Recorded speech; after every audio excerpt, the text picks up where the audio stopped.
Governance Committee meeting for the 21st of April. Council acknowledges that we're meeting tonight on the traditional country of the Kaurna people of the Adelaide Plains, and we pay our respects to elders past and present. We recognise and respect their cultural heritage, beliefs and relationship with the land. We acknowledge their continuing importance to the Kaurna people living today. We also extend that respect to other Aboriginal language groups and other First Nations who are present here today. We have no apologies or leaves of absence tonight. We'll move on to the confirmation of the minutes. So we're seeking a mover here that the minutes of the meeting of the CFG held on 17th of March and also the special meeting from the 7th of April and the reconvened 14th of April be taken as read and confirmed as accurate records of the proceedings. I have a mover, Councillor Martin, thank you. Deputy Lord Mayor, seconder. Any comments? Wonderful minutes. Wonderful minutes. Thank you for that endorsement, Councillor. You happy to sum up? Oh, I've summed up. You've summed up. Okay, we'll put that to the vote. All those in favour? Declare that as carried. Agenda item number 4, declarations of conflict of interest. Councillor Freeman. Thank you, Chair. Just declaring a general conflict with item 10.1 with the main streets due to DIT's involvement in the delivery of those main streets. I intend to stay in the room and participate in the debate. Yes. Well, you'll submit your paperwork as well to the governance team. Wonderful. In hand. Thank you, Councillor Freeman. Any other declarations of conflict of interest? There are none. Move on. We have no deputations and there is no workshop. Members, one of the things sorry, Councillor Martin. I was going to move an alternative motion to that. Okay, I'll just pause for a moment there before I jump into 7.1. Members, just a flag is that we have a deputation arriving at approximately 7 o'clock for the Infrastructure and Public Works Committee. Depending on where we're at in the debate, we'll look to adjourn at that time. If we're in the midst of a detailed discussion, we may not break exactly on 7 o'clock, but just giving you a heads up that that's coming for us tonight. So, agenda 7.1, understand we have an alternative motion from Councillor Martin.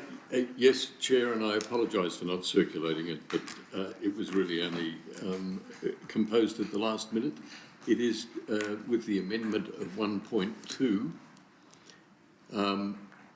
And so is that to part 1 or part 2, Councillor Martin? Oh, sorry, it's 2.1, 2.2. 2.2. Yep.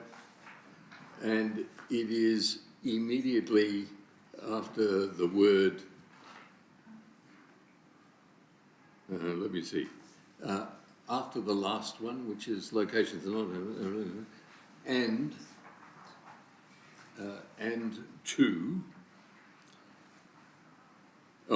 and comma, consistent with the outdoor dining transition policy, comma, to all businesses with fixed furniture, including screens, that transition to movable furniture. So that's consistent with the outdoor dining transition policy to all businesses with fixed furniture? With fixed furniture, including screens, comma, comma if you like, that transition to movable furniture. Okay. So we'll note that, so just I'll come to you in a moment, Councillor Keros. So we'll note that's amended, so we'll colour that up. So you're proposing to move this motion in amended form? I am. Yep, okay. Alternative motion.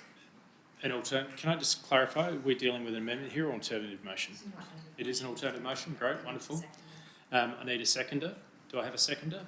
I have a seconder, Councillor Giles. What I would like to do before... sorry, Councillor Keros. Councillor Keros. I have a conflict in regards to this amendment. I was not aware of it. That's why I didn't declare it beforehand. I think I'm one of the only businesses that have family business hospitality in the city. Our business, family businesses, fixed furniture and screens as well. But being this is more of a general in nature, I will stay in the room and debate. Wonderful. If you could fill in the paperwork as well, Councillor Keros. I might need another one now. Wonderful. I'm sure we have plenty around the room. So what I'm going to suggest is we still ask Ms Padolak to introduce the item and then come back to the mover. I'm happy to hand straight over to Steve, who'll just make some early comments and then open up to questions through the chair. Thank you, and through the chair. So the report in front of you, members, follows the 17th of March workshop on outdoor dining and responds to the resolution prior to that. There were a number of items raised in the resolution around opportunities to enhance or barriers around outdoor dining. They're all addressed, or commentary around them is addressed in the report for your review. The report outlines how we'll continue to improve outdoor dining, the experience for customers, mainly through what's noted in there around moving to multi-year permits to ease the process for customers. In terms of fees, our recommended approach maintains the principle of charging for the commercial use of public space. And then in response to some of the feedback we heard, there's a range of items which are in front of you there around waivers and discounts to encourage increased outdoor dining in new areas and from new businesses, and support in low traffic or low foot traffic areas. In terms of the process, there's a recommendation in front of you there that doesn't include the actual fee rates, so the fees and charges will come in a separate report to council at a later point, but I'll open it up to questions there. Wonderful, thank you. I'm actually going to go back to the mover, see would you like to speak to the motion, then go to the seconder, and then I'll take questions. I'm happy for questions. So you reserve your right. Oh, Councillor. no, I'm happy to speak to this, Chair. I'm just saying I'm more than happy if you wish to go to questions. I will take questions then, and then we'll come back. And I know I've got Councillor Davis eagerly asking a question, and then I'm going to go to Councillor Marr, and then we'll come back to the mover. Councillor Davis.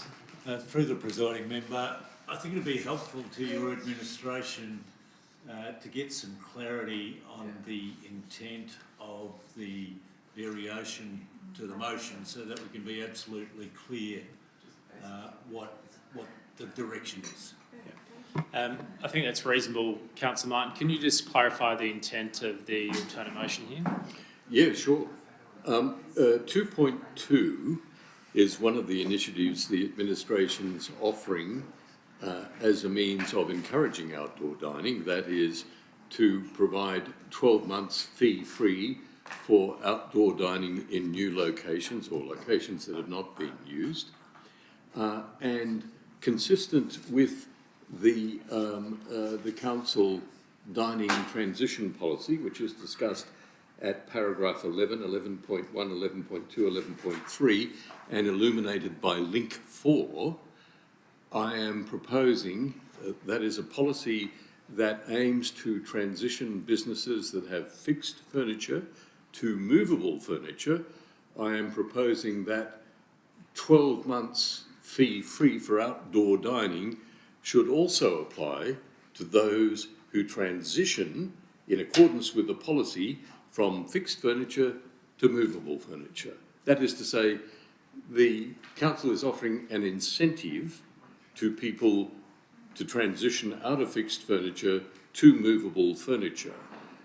It is something that has not been done for some considerable time. It was done, I think, in about 2017, but it is a juncture at which this is appropriate. That's all I'm suggesting. And it is just 78 operators, 78 in total, which is a very small number, and probably only marginally more than those who are described as being in low foot traffic areas. So it has minimal financial impact, and moreover it's based on uptake as well. Wonderful. Thank you, Councillor Martin. Now, in terms of hands, I have Councillor Davis, Councillor Marr, Lord Mayor, Councillor Snape, Deputy Lord Mayor. Wow. Everyone.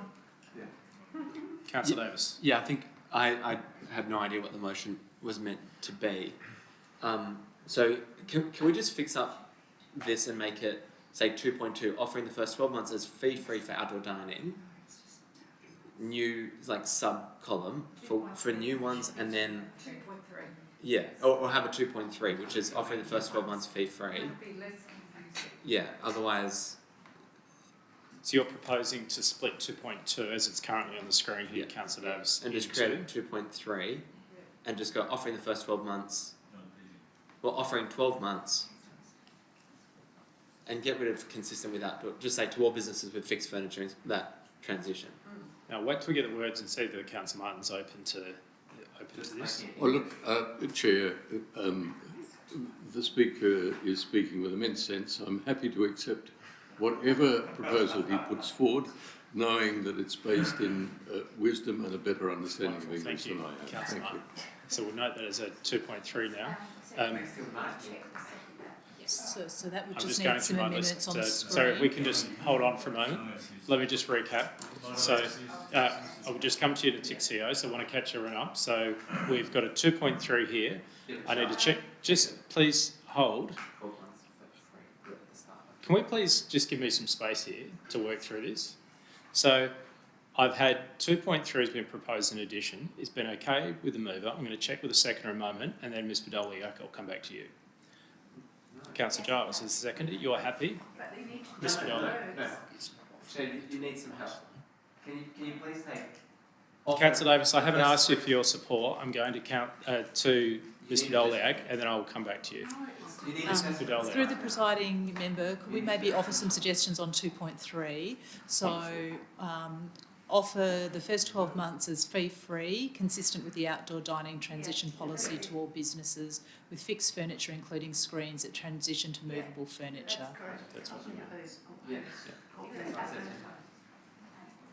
And can I thank the administration for the eloquent correction? Look, it's a team sport here tonight, Councillor Martin, so I expect we'll get more assistance throughout the night. So thank you, Councillor Davis, for that suggestion. We're making amendments now. I'm going to move on now to Councillor Maher and then the Lord Mayor. I was just going to suggest we put a couple of extra commas in there. It would have had the same effect within the one paragraph, but now we've managed to overcomplicate it, so I think I'll just... You're happy to pass there. Thank you, Councillor Maher. Go to the Lord Mayor. Just one slight question. My understanding of outdoor dining fees is that they're levied once a year in May or June, when the budget's finished. So I'm concerned that if someone decides to dig up their furniture in June, there is a problem unless we also have an amendment that says you pay quarterly or something. I just think I need advice from the administration to know if this is administrable or whether it's just making it complicated. The other question is, I don't want to lose 78 permits. That's $175,000. But it seems to me the time that this would be most appropriate would be if, for instance, you had a restaurant in O'Connell Street and we were going to dig up the footpath, your furniture would be removed. And so there needs to be an incentive when there's a street upgrade, and I think that's a really good idea, that we should incentivise those people who are going to have their business disrupted. Can I just have a comment about that? Because we are going to dig up the ones in O'Connell, dig up the ones in Melbourne, and maybe dig up Hutt. And they're the people that will be most inconvenienced from that. So I'll come to the first question there, Lord Mayor, for the administration, which is this administrable? Thank you for the question through the chair. We understand the intent of that, and it is. So the Lord Mayor is correct. So the outdoor dining permit year, if you like, goes from the 1st of September to the 30th of August. What we would do, and I'm only seeing this for the first time, what we would do is look at when that has occurred and work out what is reasonable in terms of are we pro-ratering it to the last financial year. If it's only happened in the 15th of September, we can manage that, depending on when it happens. So there would be... Potentially. If it's... And if they've already paid? And it would depend on when they've... so if they've instigated removing their fixed furniture and they've paid an annual invoice on the 10th of September for the year, we'll need to manage that to deliver the intent of this. So just clarify that we're saying this is administrable, you understand the intent, and that you can work with it, noting the Lord Mayor's question. Second part of the question, Lord Mayor, my understanding is what's the connection between what's being proposed here and Main Street upgrades? Is that correct? Do we have a response to that one, please? Mr McCready. Well, can we need another chair? We've got a chair up here, Mr McCready. Welcome back.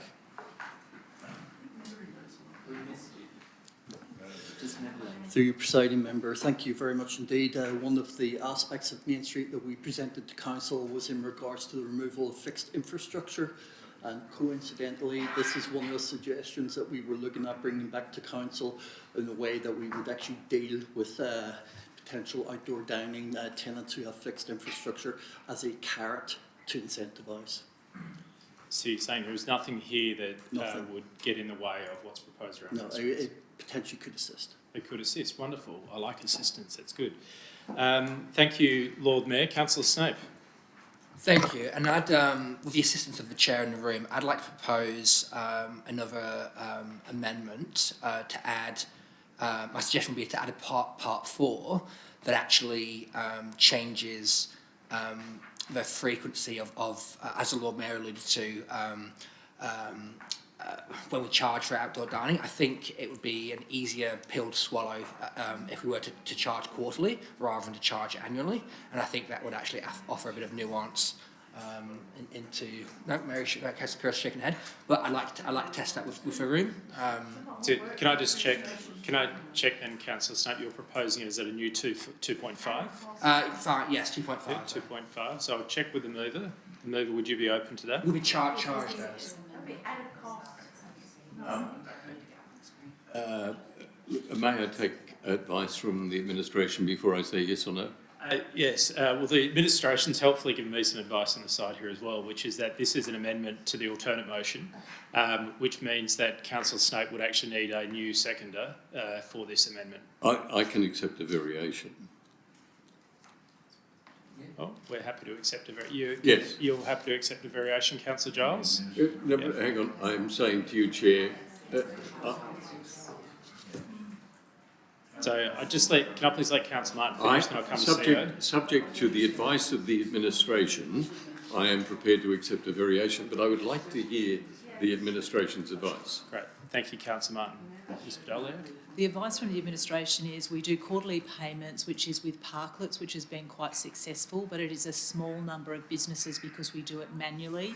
Effectively, to administer quarterly payments on a volume of permits of over 500 would be significant for us until we have a sophisticated CRM program, which would help support quarterly payments for permits and improve our customer service outcomes. And I understand, Ms. Badal, that we do have future discussions around such a thing. Is that correct? Correct, and the permits in terms of processes is one of the first projects potentially slated for the implementation. So it may be something that we look at as a good idea to consider in the future. Interesting. Okay, thank you. Chair, I'm not prepared to accept that variation. No worries. Wonderful. Thank you. So thank you, Councillor Snape. I'm now going to go to the Deputy Lord Mayor, and I have Councillor Kavada coming up after the Deputy Lord Mayor. Okay. 2.2, I'm just got a question there. So if you are a business, if you sell your business and you're a new owner, would you get the first 12 months fee free? No. So basically it's like starting from scratch. We're going to just ask the administration to clarify the answer to the question. That's a no. That's a straight out no. What would be assisted in this, sorry, through the chair, is that currently they would pay a transfer of permit fee. Under the proposal, they won't pay that fee. Right. In that scenario. Okay, just some clarification, another one of clarification, 2.3, offering the first 12 months as fee-free. So consistent, so that means that basically if they choose to actually transition from a fixed furniture to movable furniture, they get fee-free for 12 months, is that correct? Correct. Very good, I like that one. Now, through the presiding member, could I suggest a recasting of the words in 2.3 to make it a little bit more? Yeah, I agree. Are you happy to propose words there, CEO? Yeah, so just cut and paste consistent with the outdoor dining transition policy, consistent with the outdoor dining transition policy, cut and paste that to the end of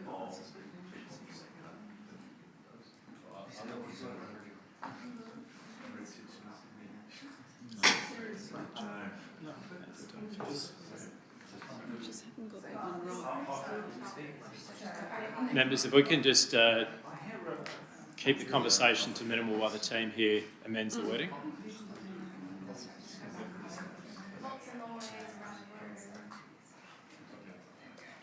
Members, am I right? Can we just have a little bit of hush, please?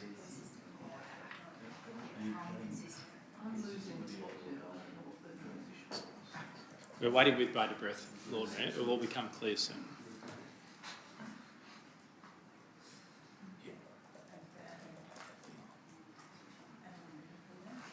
Just perhaps a question for Ms. Podolak or Mr. Zalewski while we're waiting. Do we have an estimate of the cost implications 2.3?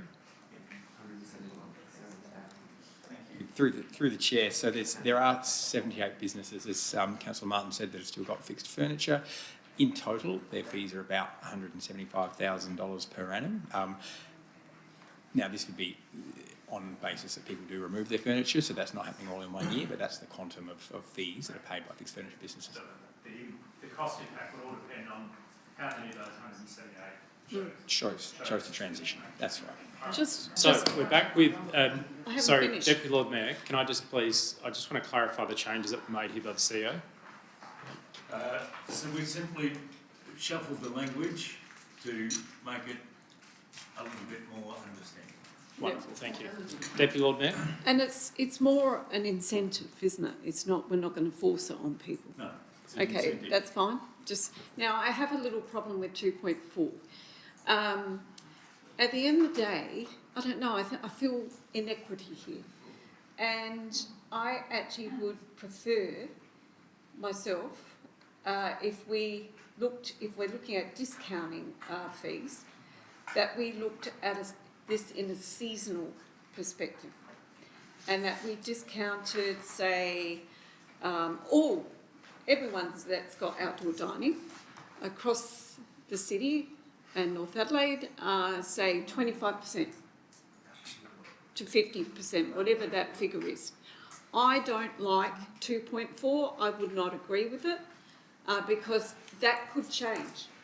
I mean, lower pedestrian areas could change because you put a development up, or so who polices this? Who manages this? So Deputy Lord Mayor, are you proposing an amendment to 2.4?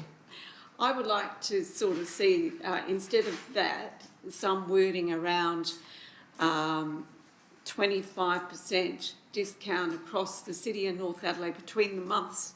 I'm making this up as we're going between the months of October and end of April. Are you foreshadowing that you may make an amendment, propose an amendment at the council meeting? Winter months. Sorry, that wasn't winter. Sorry, from June. Sorry, I would say from May through to the end of September. So Deputy Lord Mayor, excuse me, can I just speak directly with the Deputy Lord Mayor? Are you proposing or flagging that you may seek to amend this at the council meeting? You are, thank you.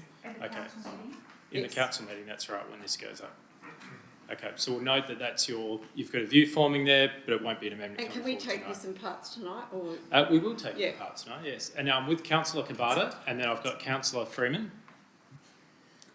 Thank you, Chair. Going back on what the Deputy Lord Mayor said, I think we should I would like to move an amendment to abolish all outdoor dining fees for all hospitality businesses and restaurants to support them.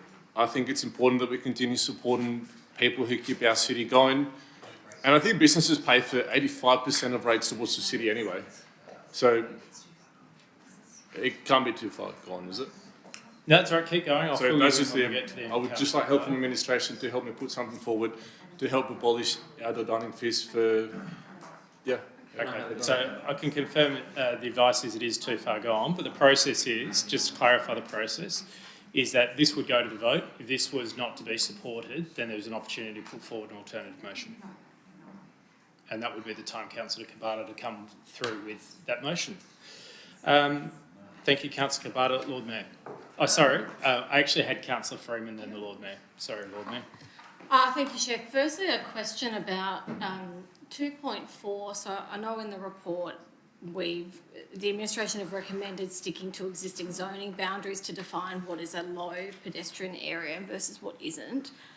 I mean, sorry, I'm just going back to the wording of the report.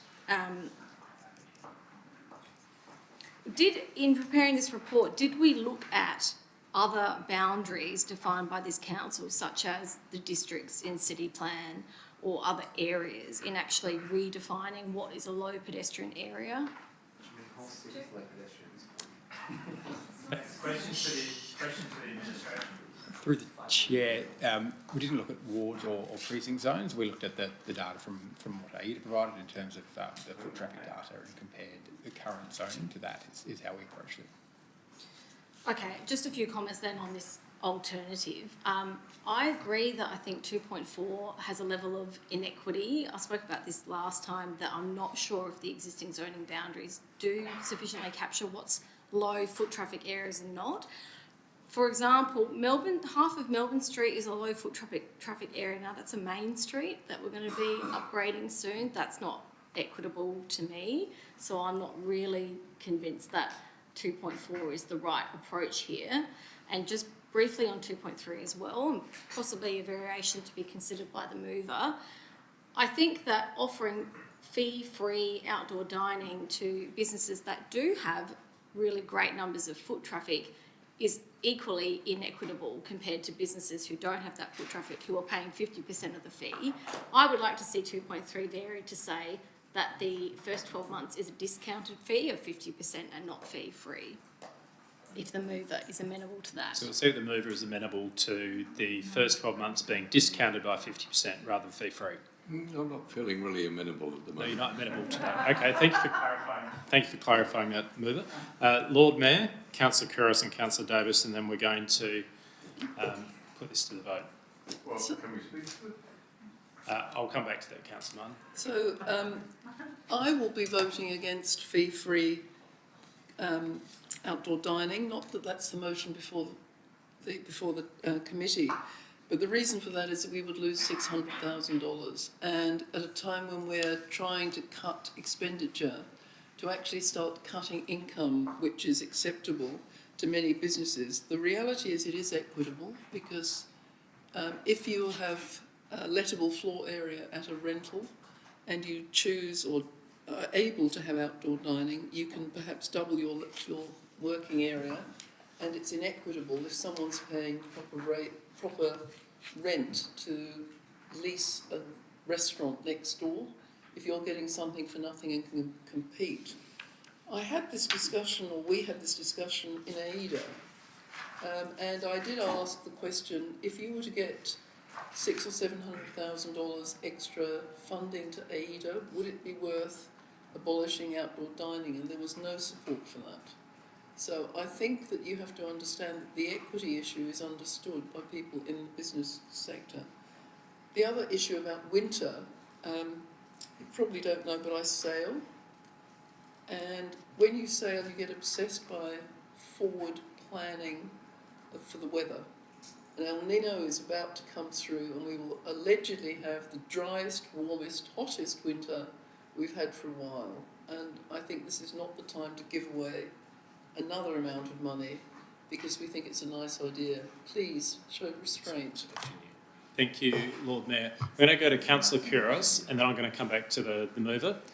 Councillor Maher, I'll come to you when we're speaking to the motion. Councillor Couros. I just want to say that offering the first 12 months as fee-free to businesses that have the fixed furniture is a good way forward in order to help administration work with them when we do the Main Street upgrades. I like it worded this way in the sense that it doesn't force them, it's a choice, and it enables administration to do the work in regarding the main streets because there will be a lot of disruption during that point. So that's a good thing. I'd like to thank the staff for putting together and thinking ways in which we can help and enable and support the businesses, and that's a good thing for us because we need to activate our city and we need to be thinking about ideas in which we can encourage them to do that. In regards to having that space out on the footpath and it's not fair and equitable. If you have a larger outdoor dining area, you pay a much higher rent within the premises. So it actually, within the actual market itself, it's not fair and equitable because the outdoor dining is added to the value per square metre within the leasing. So there is no fair and equitable in anything, Lord Mayor.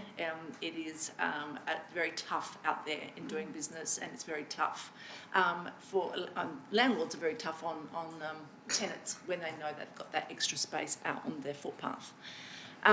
In saying that, also I do agree with the Deputy Lord Mayor in regards to, and Councillor Freeman in regards to 2.4. I don't think it's fair and equitable. I think how do you determine that? I just can't see that being administered fairly, and it's going to come with all sorts of problems. I would support Deputy Lord Mayor in regards to a seasonal review on the fees during that time, whereas we do prepare ourselves for weather. The fact is that you do drop off in regards to outdoor dining, and you do drop off with patronage, and it does happen, and it is very real, and our winters are very cold, and we are all creatures of habit in the city of Adelaide, or in the city, in Adelaide itself. It's that once it's cold, nobody goes out, so it's tough. And it's tough out there. So any little bit that we can do to help support the vibrancy within the city, we are the enablers, and we are the people that can drive that. And whereas I do understand Aida's point in regards to 600,000, just doesn't seem like a big deal. But to the small operator, it is a big deal, and they're the people that I care about. Thank you, Councillor Couros. Now, as we've been going around, we've started a blend between questions, refinements to the motion and speaking to the motion. So I'm now going to come back to the mover to formally speak to and go to the seconder, but noting that some of the members here have already spoken to it in their remarks today. Councillor Martin, I'll come back to you to speak to it. Thank you, Chair. Look, can I partly address some of the Lord Mayor's comments? I remain of the view that I think outdoor dining would more appropriately fit with AIDA. Collection is an issue, I understand that, and the administration will have a view. But when it comes to the policy and the administration of outdoor dining, who better than the organisation we charge with looking after economic activity in the city? It would seem to me to be entirely appropriate to that organisation to understand where any kind of promotion, discount, or policy change should be directed. For example, in aiding nighttime economy or encouraging nighttime traffic. These are things that AIDA deals with consistently or constantly, and we do not. And therefore, I think it's more appropriate there. But that's not what's being discussed today. What we're talking about is endorsing not a motion on the abolition of outdoor dining fees, not a motion on seasonal charges, but what the administration has put forward with the amendment, or at least the alternative addition that I put forward. And I would say, in response to the administration's report, these are sensible initiatives. I endorse them. I think that proposing 12 months fee-free to new operators is a genuine attractor. It will encourage people to consider the city for a location for their hospitality business. And when it comes to offering lower rates to people in lower pedestrian traffic areas, based on, as we've heard, the foot traffic recorded by AIDA, that is measured foot traffic, that makes great sense to me. I mean, why should Councillor Couros pay more for her outdoor dining in North Adelaide than a business in Perry Street, which has twice the custom? Just look out the window at lunchtime and see how many people there are on the street, and have a look at O'Connell Street of an evening, particularly in winter. There aren't as many people around. That's a simple fact. But we are encouraging the administration to provide now, with that amendment, an incentive to people to follow the policy we established in 2017. In 2017, almost 10 years ago, this council voted that the best possible policy we could have, subsequently endorsed, by the way, by every council, the best possible policy we could have is returning public realm to public realm when businesses are closed. That is the streets. May I have just a members, moment? am I right? I'm just having a little bit of trouble hearing at times. If we can just keep the noise down. Back with you, Councillor Martin. You're looking for an extension? Yep, you have support. Thank you. It means that public realm is returned to public realm. It's a reasonable proposition, but I understand it is not something every hospitality business wants to do. The cost of, and I'm sure Councillor Couros will verify this, the cost of pulling out furniture, furniture that has been purchased at great cost, and then replacing it with movable furniture is enormous. Therefore, what we're proposing is probably not far off the cost, depending on the size of the business and the extent of outdoor dining. It's not that far removed from what it's going to cost someone to replace furniture. We'll just Councillor Kouros doesn't agree. We'll let the mover finish his. No, I'm speaking happy to for the motion. Councillor Kouros to disagree, but I think this is an advantage to her and to every business on the sidewalks of Adelaide with outdoor dining. We're saying to them, here is an opportunity with money flowing to you from the Council of the City of Adelaide, and we're talking about a small number, I emphasise, 78, only 78 traders. Not all of them would be interested. In fact, if we got 10% or 15%, I'd be pretty delighted about that. And it can be revisited, as has been suggested, during street upgrades. There's no reason why we couldn't do that, and maybe that's worth a separate motion from the floor of council. But here is an opportunity to enable a policy that we have in our book of policies. Well, it's almost a Bible, let me tell you. It's an enormous book. But this actually gives it the impetus to work. Thank you, Councillor Martin. Would the seconder like to speak to the motion? Yes. No, it wasn't. So to clarify, it wasn't summing up. We got a little bit of out of order there earlier on. We brought it back into order. Would the seconder like to speak? All I'd like to add to Councillor Martin's is actually I'm really pleased that he brought up the issue about public space. I mean, the footpath is a public space, and if you want the luxury of using the public space for your business, then it's only right that you pay a fee for the use of that public space because it denies access to the public for that space. I think this motion is a balance between that proposition and people saying that it's too expensive to pay for that fee. And as well, this motion actually encourages people who have never had the opportunity to have outdoor dining, which we desperately need in some parts of the city to add to the vibrancy of our city, and also encourages people to move in closer with our policy that we prefer people to have furniture that moved in and out and not completely remain there all the time, because once again that denudes the public space. So I urge people to support this because I think that staff's done a great job of hearing what we're all saying and coming to us with a really balanced position. I think we should give it a go. Thank you, Councillor Giles. I'm only going now to members who haven't spoken, so Councillor Martin and Councillor Davis. Thank you. I'm getting terrible flashbacks to the Jack and Jill's fiasco here by overcomplicating something which was unrelated and linking it into something that it probably shouldn't be. I don't know how many businesses have already taken up the fixed furniture transition to movable furniture, but they will now not have this opportunity and they'll be annoyed about it.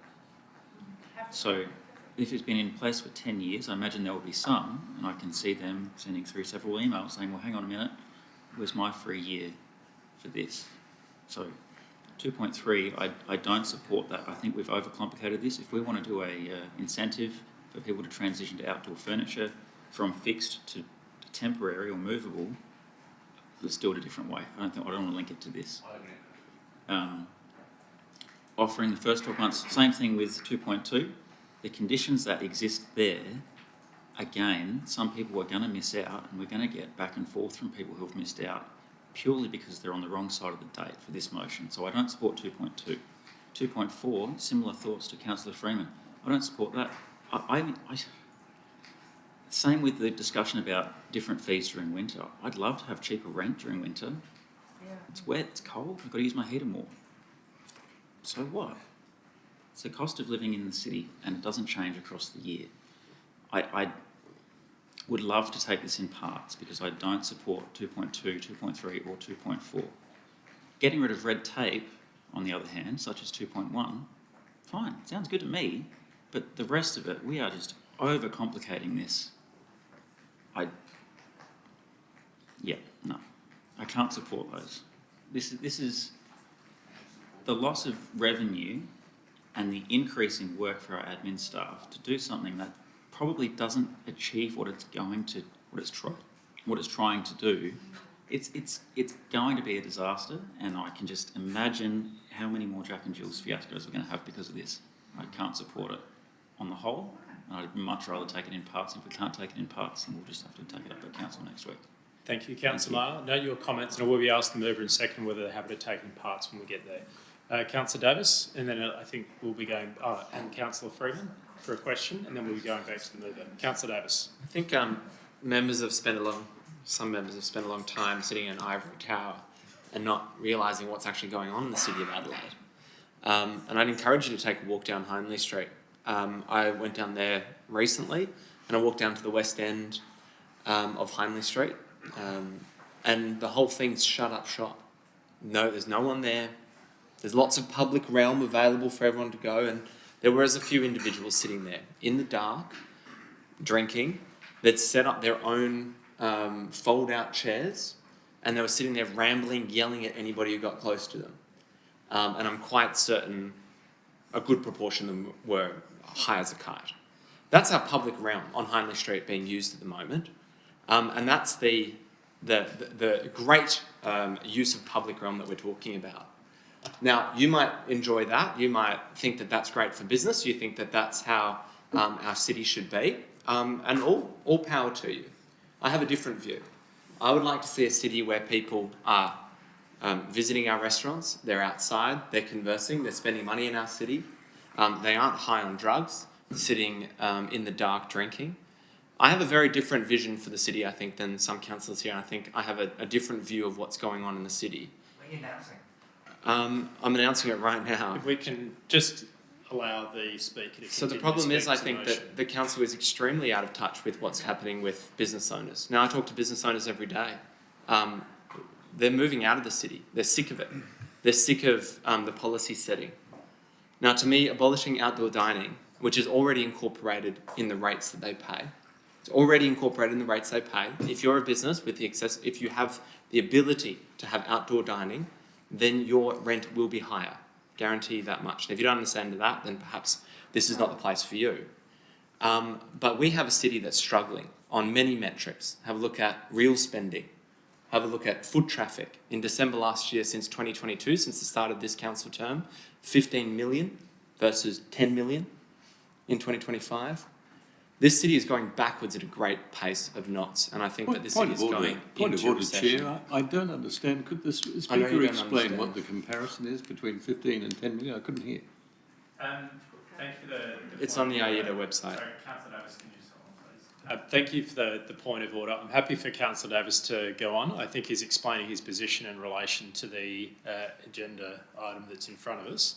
We will be running out of time though soon, so it's just about time to wrap up. Yeah, thank you for the constant interruptions, Councillor Martin. I'd ask you not to. We don't need to relitigate this. Well, it's bullying, coming isn't back. It's bullying, Chair, and I'd ask you to intervene and stop it. I'm not going to continue to go down this path of this discussion. I know, you continue to allow. You continue I want to keep focused. I want to keep focused on what's in front of us. You have 35 seconds to continue. Chair, I have a point of order. Okay. The elected member has accused me of bullying. I stand by. An apology. I was seeking a clarification through a point of order. No, That you was not weren't. bullying. You were seeking to interrupt. I asked and for. disrupt. Councillor Davis, please I asked for an stop. apology.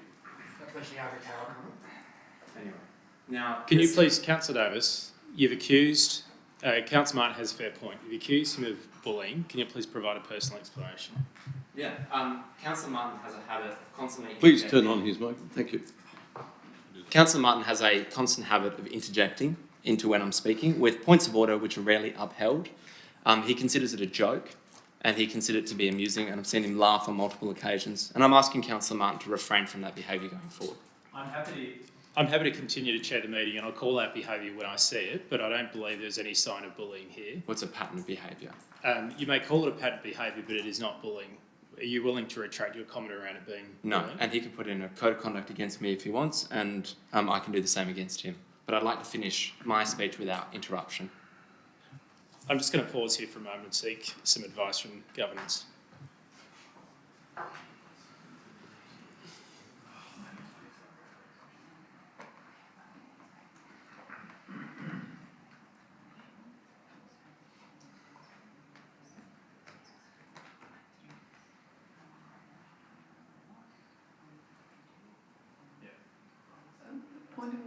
would suggest one Thank you. option might be an adjournment for 5 minutes prior to the 7 o'clock actual adjournment. I'm happy to adjourn for 5 minutes so we can resolve this. That timing will work well, Lord Mayor. Thank you. All those in favour of adjourning the meeting for 5 minutes? Thank you, members. I'll declare that carried. All those against? Thank you, Councillor Corris. I believe we have 2 against. Declare that carried.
Okay, members, if we can, believe the 5 minutes is up, if we can grab our seats and we'll come back into the meeting. Okay, I'll note that the meeting has re-adjourned at 6:58 p.m, so thank you for working with me there for that time. My ruling is that while I note the point of order, I don't accept it at the moment. I don't believe there's contravention of Regulation 29. However, in my view, this discussion, if this continues tonight, is going to continue to sail very, very close to Regulation 29. And as we get down that path, I have to work through the process that we all know exists. So what I want to do is, can we please allow our Councillor Davis to finish his speaking to the motion, and then we, at this stage, have no other speakers. We'll be going back to Councillor Martin to sum up. Councillor Davis, thank you. I know Councillor Snape also engaged in that behaviour, interrupting me when I was speaking. Well, I have asked members not to interrupt. I did mention at the time when Councillor Snape did, I asked him not to. It's a constant pattern. Now, by making our outdoor dining free, I think that it would be a strong signal that this council acknowledges the problems that we are facing, significantly reduce foot traffic and a number of businesses leaving our city. I don't think that our city is going to survive in any shape or form as it is now over the next 4 years. I think that we need to take urgent action to encourage people to come back into the city and encourage more hospitality into our city. Otherwise, our entire city will look like the West End of Hindley Street, which I think would be an absolute tragedy. And I encourage members to go and have a look at what's really happening on the streets of the City of Adelaide. Thank you, Councillor Davis. We'll go back now to the mover to sum up. Yes, thank you, Chair. Look, I'm much more optimistic about the City of Adelaide. We have a city that is probably enjoys one of the better economies of all Australian cities. AIDA, I recall, has reported frequently on the strength of the city economy, not least in what are, one would have thought, troubled times at this moment, but we are holding up. That doesn't stop us, however, considering that there are ways of doing things better. And what is before us is a proposal to improve the environment for business. We are removing transfer fees, that is, less red tape. We are saving businesses, admittedly a small amount of money, but nevertheless it is an improvement. We're also offering fee-free outdoor dining to new businesses. Now, that doesn't necessarily give rise to discontent among those who've recently set up business, just as in any other circumstance, people would regret that we are offering a benefit at this point rather than earlier. Goodness me, it's an economy, an environment in which people do things all the time to encourage particular actions. That's why motorcar sales are encouraged by offering free servicing for 7 years. That's why air traffic is encouraged by offering a return ticket free with every single ticket purchased. I mean, that's a way of stimulating activity. That's what's proposed here. And in encouraging people to move or remove fixed furniture and replace it with movable furniture, we are simply reinforcing the policy we've had since 2017, but which has not been as successful as we would like, because we still have 73 businesses which are persisting with fixed furniture. This will provide them with an incentive. It doesn't stop us offering further incentives at a later date. And in addition, recognising that outdoor dining benefits from foot traffic, recognising that some areas have lower levels of foot traffic than other areas, as measured by foot counters, with information supplied to us by AIDA, we are recognising that some businesses benefit more than others from outdoor dining, and in turn providing an incentive for those to renew their outdoor dining. I encourage members to support this. This is about encouraging business. Thank you. And can I just check with the mover and second, are you happy for this to be taken in parts? Yes, I am. Yep, okay. Members will put part 1 to the vote. All those in favour of part 1? Declare that carried unanimously. Now I'll put part 2.1 to the vote. All those in favour? Sorry, which one? 2.1. So we'll do this again. So we're going to do 2 and then we'll go 2.1. So all those in favour of 2?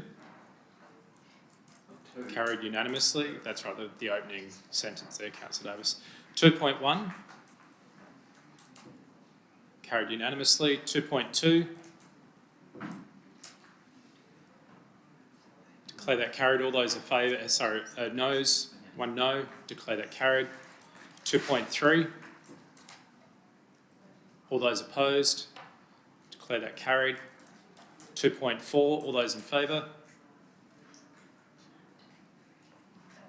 So just if we can hold our hands right up. Declare all those opposed. Declare that lost. Division. Yeah, we can only have a division in the council chamber. That has been lost 2.4, 5-6. Thank you, members. I'm now going to seek a leave to adjourn the meeting so that we can hear the deputation for the infrastructure and public works. We did 2.4, yep. We're now going to seek leave. All those in favour of adjourning? We are adjourning this meeting here, and then let me explain. We're going to adjourn this meeting. We're then going to open the Infrastructure and Public Works Committee meeting. We'll then hear from the delegation for that, and then once that has been worked through, we'll come back into this meeting. We can still consider that as well. Yeah. CEO? You might wish to adjourn until the completion of item 7.1. Yes. Yep. We'll adjourn until the completion of item 7.1, which is in relation to the matter that we're hearing from the deputations about. So again, we'll say we're happy to adjourn the meeting. Can all those who are happy to adjourn the meeting please put your hands right up? Those opposed? Declare that carried. Thank you, members. We adjourn at 7:05 p.m.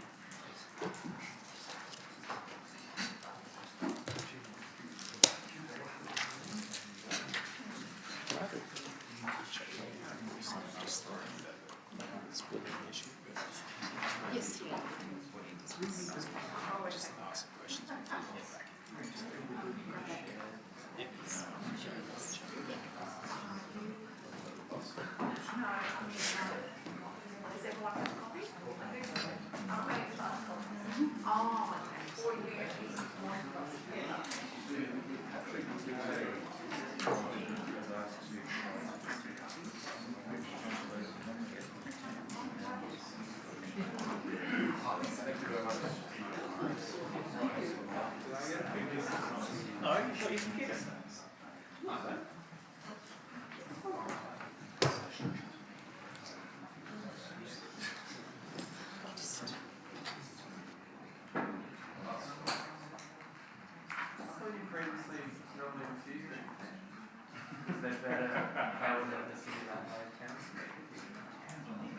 Why are these signed for another than not the other one?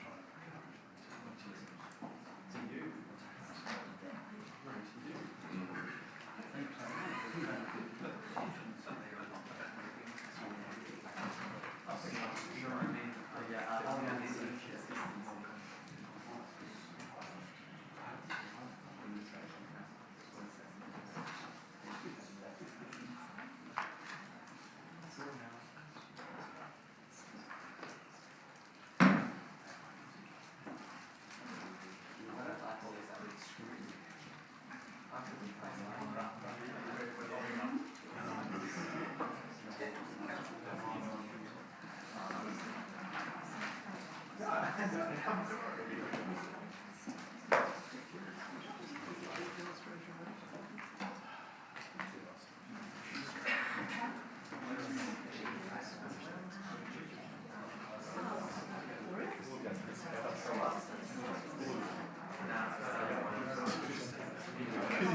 Okay, thank you, members.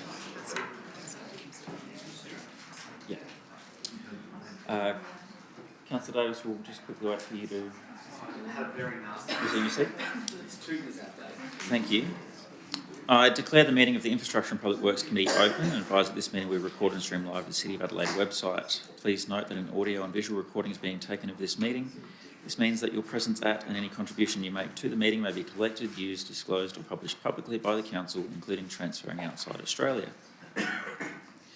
Council acknowledges that we are meeting on the traditional country of the Kaurna people of the Adelaide Plains and pays respect to elders past and present.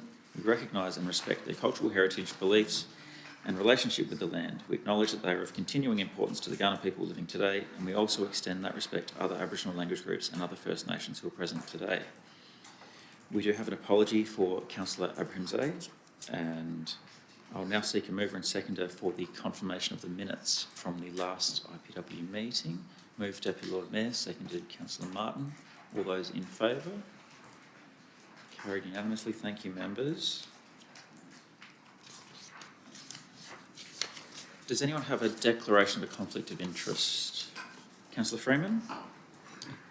Yes, Chair, I'm declaring a material conflict with item 7.1, which directly relates to my primary employer at DIT, so I'll be leaving the room and not participating in the debate. Thank you, and you've got the paperwork, of course. Just give me one moment while I seek some advice.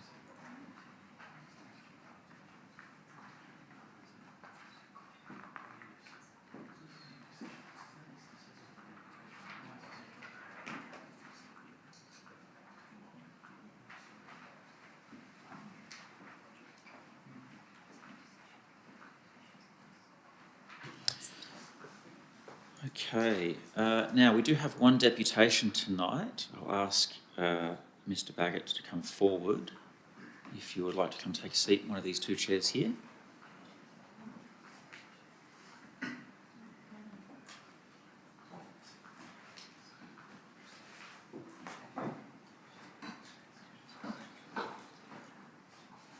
Now we will turn your microphone on, just pull that one in front of you. Just pull the microphone in front of your... Thank you. You have 5 minutes to speak. Okay. You may get ready when you go.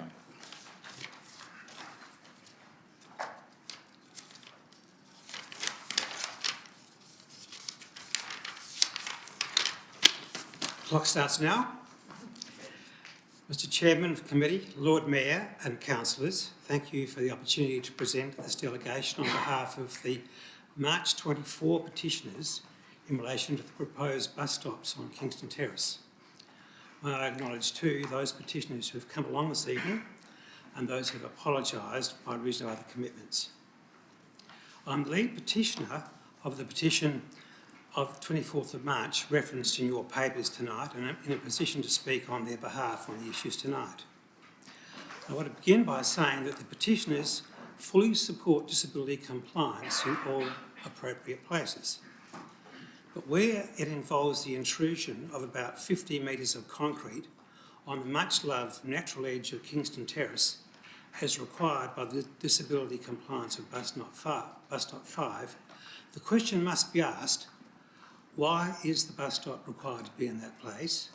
And if the need is established, why are other less sensitive places not preferred? Petitioners say that the cost of compliance involves, as here, when this happens, as we here have the potential desecration of a treasured part of a delicate environment, the need for that facility on that site must be demonstrated to a clear and strong extent and without there being a sensible, less damaging alternative. So that's what we believe the Council should apply here. In 1924, two problems emerged on Kingston Terrace.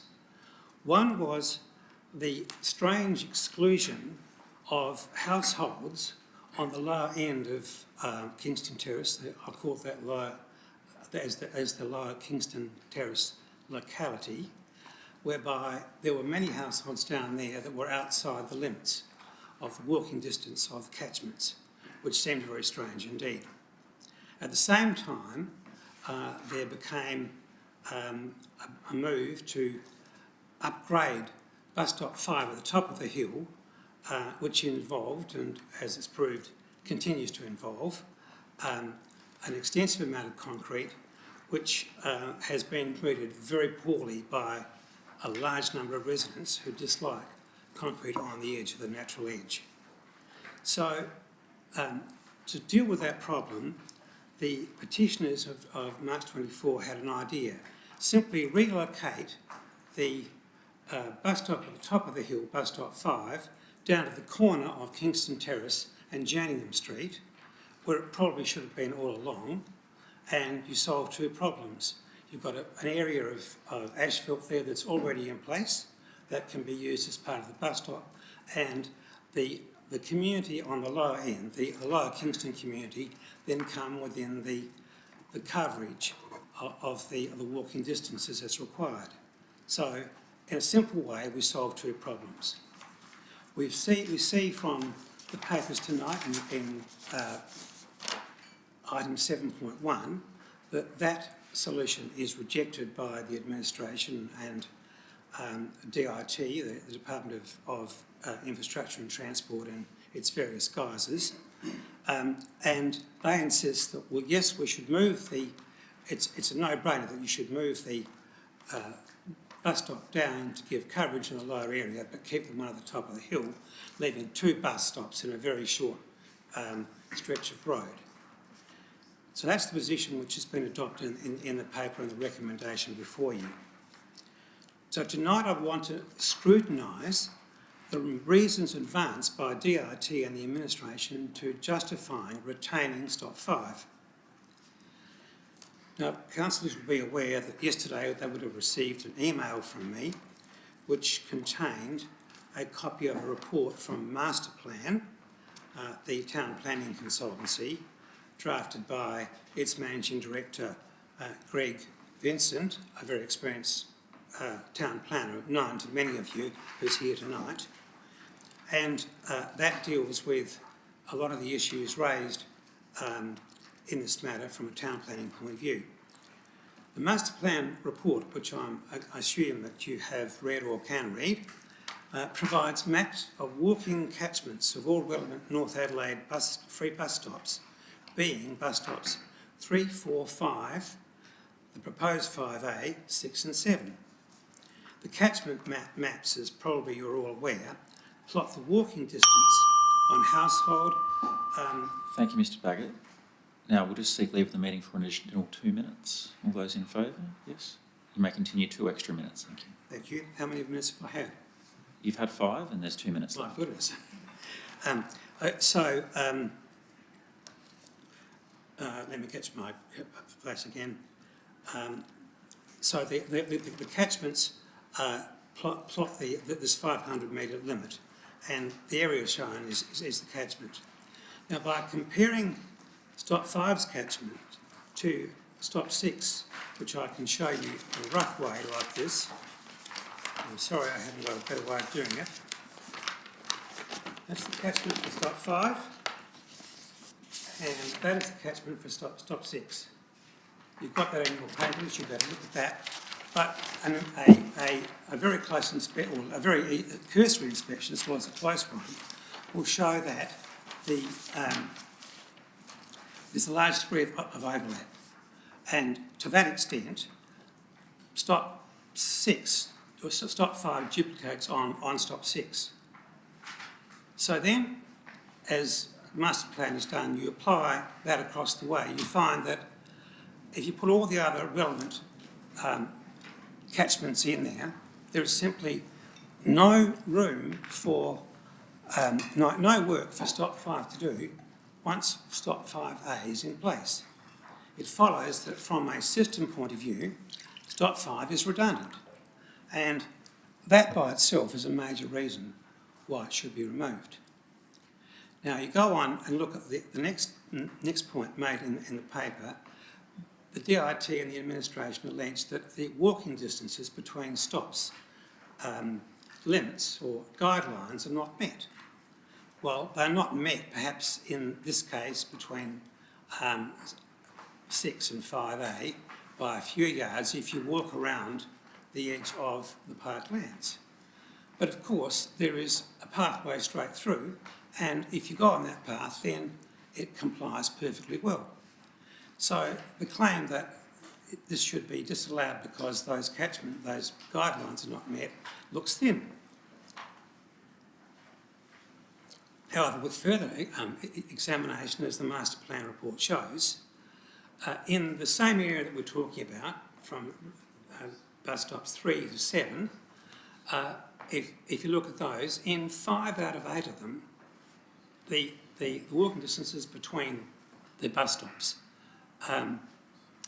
exceed the limit. So why is that put up as a reason why you can't move bus stop 5 down the hill now, when it is disregarded so often in the rest of the catchment? Now then, I think the next thing that is said in the reasons is that the usage of that bus stop justifies its retention. But usage on its own tells you nothing. What you need to know is what the usage now is and what it will be if stop 5 goes into place. And that's not even attempted, so this information is of no use. And for these reasons, we say that there has been no demonstration of a need to move bus stop 5, and therefore this council should bless 5A and remove stop 5. That, in a summary, is an argument which is detailed in the master plan report, and the details are all there, and I refer you to that. So I think that I would then conclude on that point. Thank you, Mr. Baggett. Now, if you are willing to take questions, we can ask you if you're willing. Yes, I am. Yeah. Do any members have questions of the Deputy? No, I have one question, and it kind of goes to the heart of this concern. You've talked a lot about the catchment areas and the distances and whatnot, and so do our meeting notes for item 7.1. What I'm missing from all of the paperwork here is what is the concern with the upgrade of stop 5 in the place where it is? What actually is the concern? The concern of the petitioners is placing along the edge of the parklands about 50 metres of concrete. That makes many people, and I've done a lot of door knocking down Kingston Terrace and in Stanley Street and there. That is an anathema to many people. They hugely value the natural beauty of Kingston Terrace and absolutely abhor having a concrete border. On a number of occasions, I met people on Kingston Terrace who recalled previous fights on the same issue. And this is one of the reasons why the feeling about this runs so deep. I wasn't aware of the fight that I think may have happened in around 2005, where there was a huge campaign involving the same sort of issues at the bottom of Kingston Terrace. And that feeling is still well and truly alive, and in speaking to people, they talk to you about it. They say, we don't want concrete on the edge of the parklands, never in a million years. So that's the concern. It's a delicate area, it's a beautiful area. People absolutely love it, and they do not want to have this creeping concrete with the thin end of the edge of the wedge for having more development on the edge and concrete eventually working its way down the hill. Thank you. They value their environment and they're standing up for it. I think we have a question here from the Deputy Lord Mayor.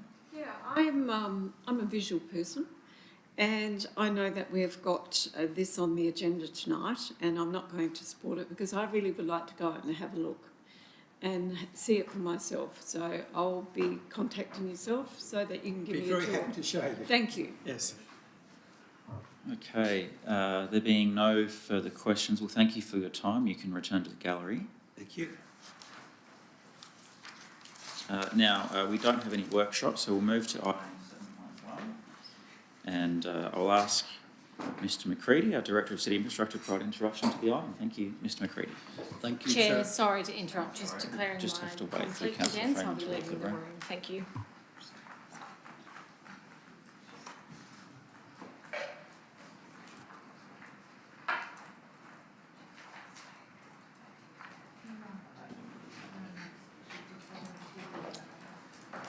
Mr McCready. Thank you, Chair, and thank you, Mr Baggett, for your deputation.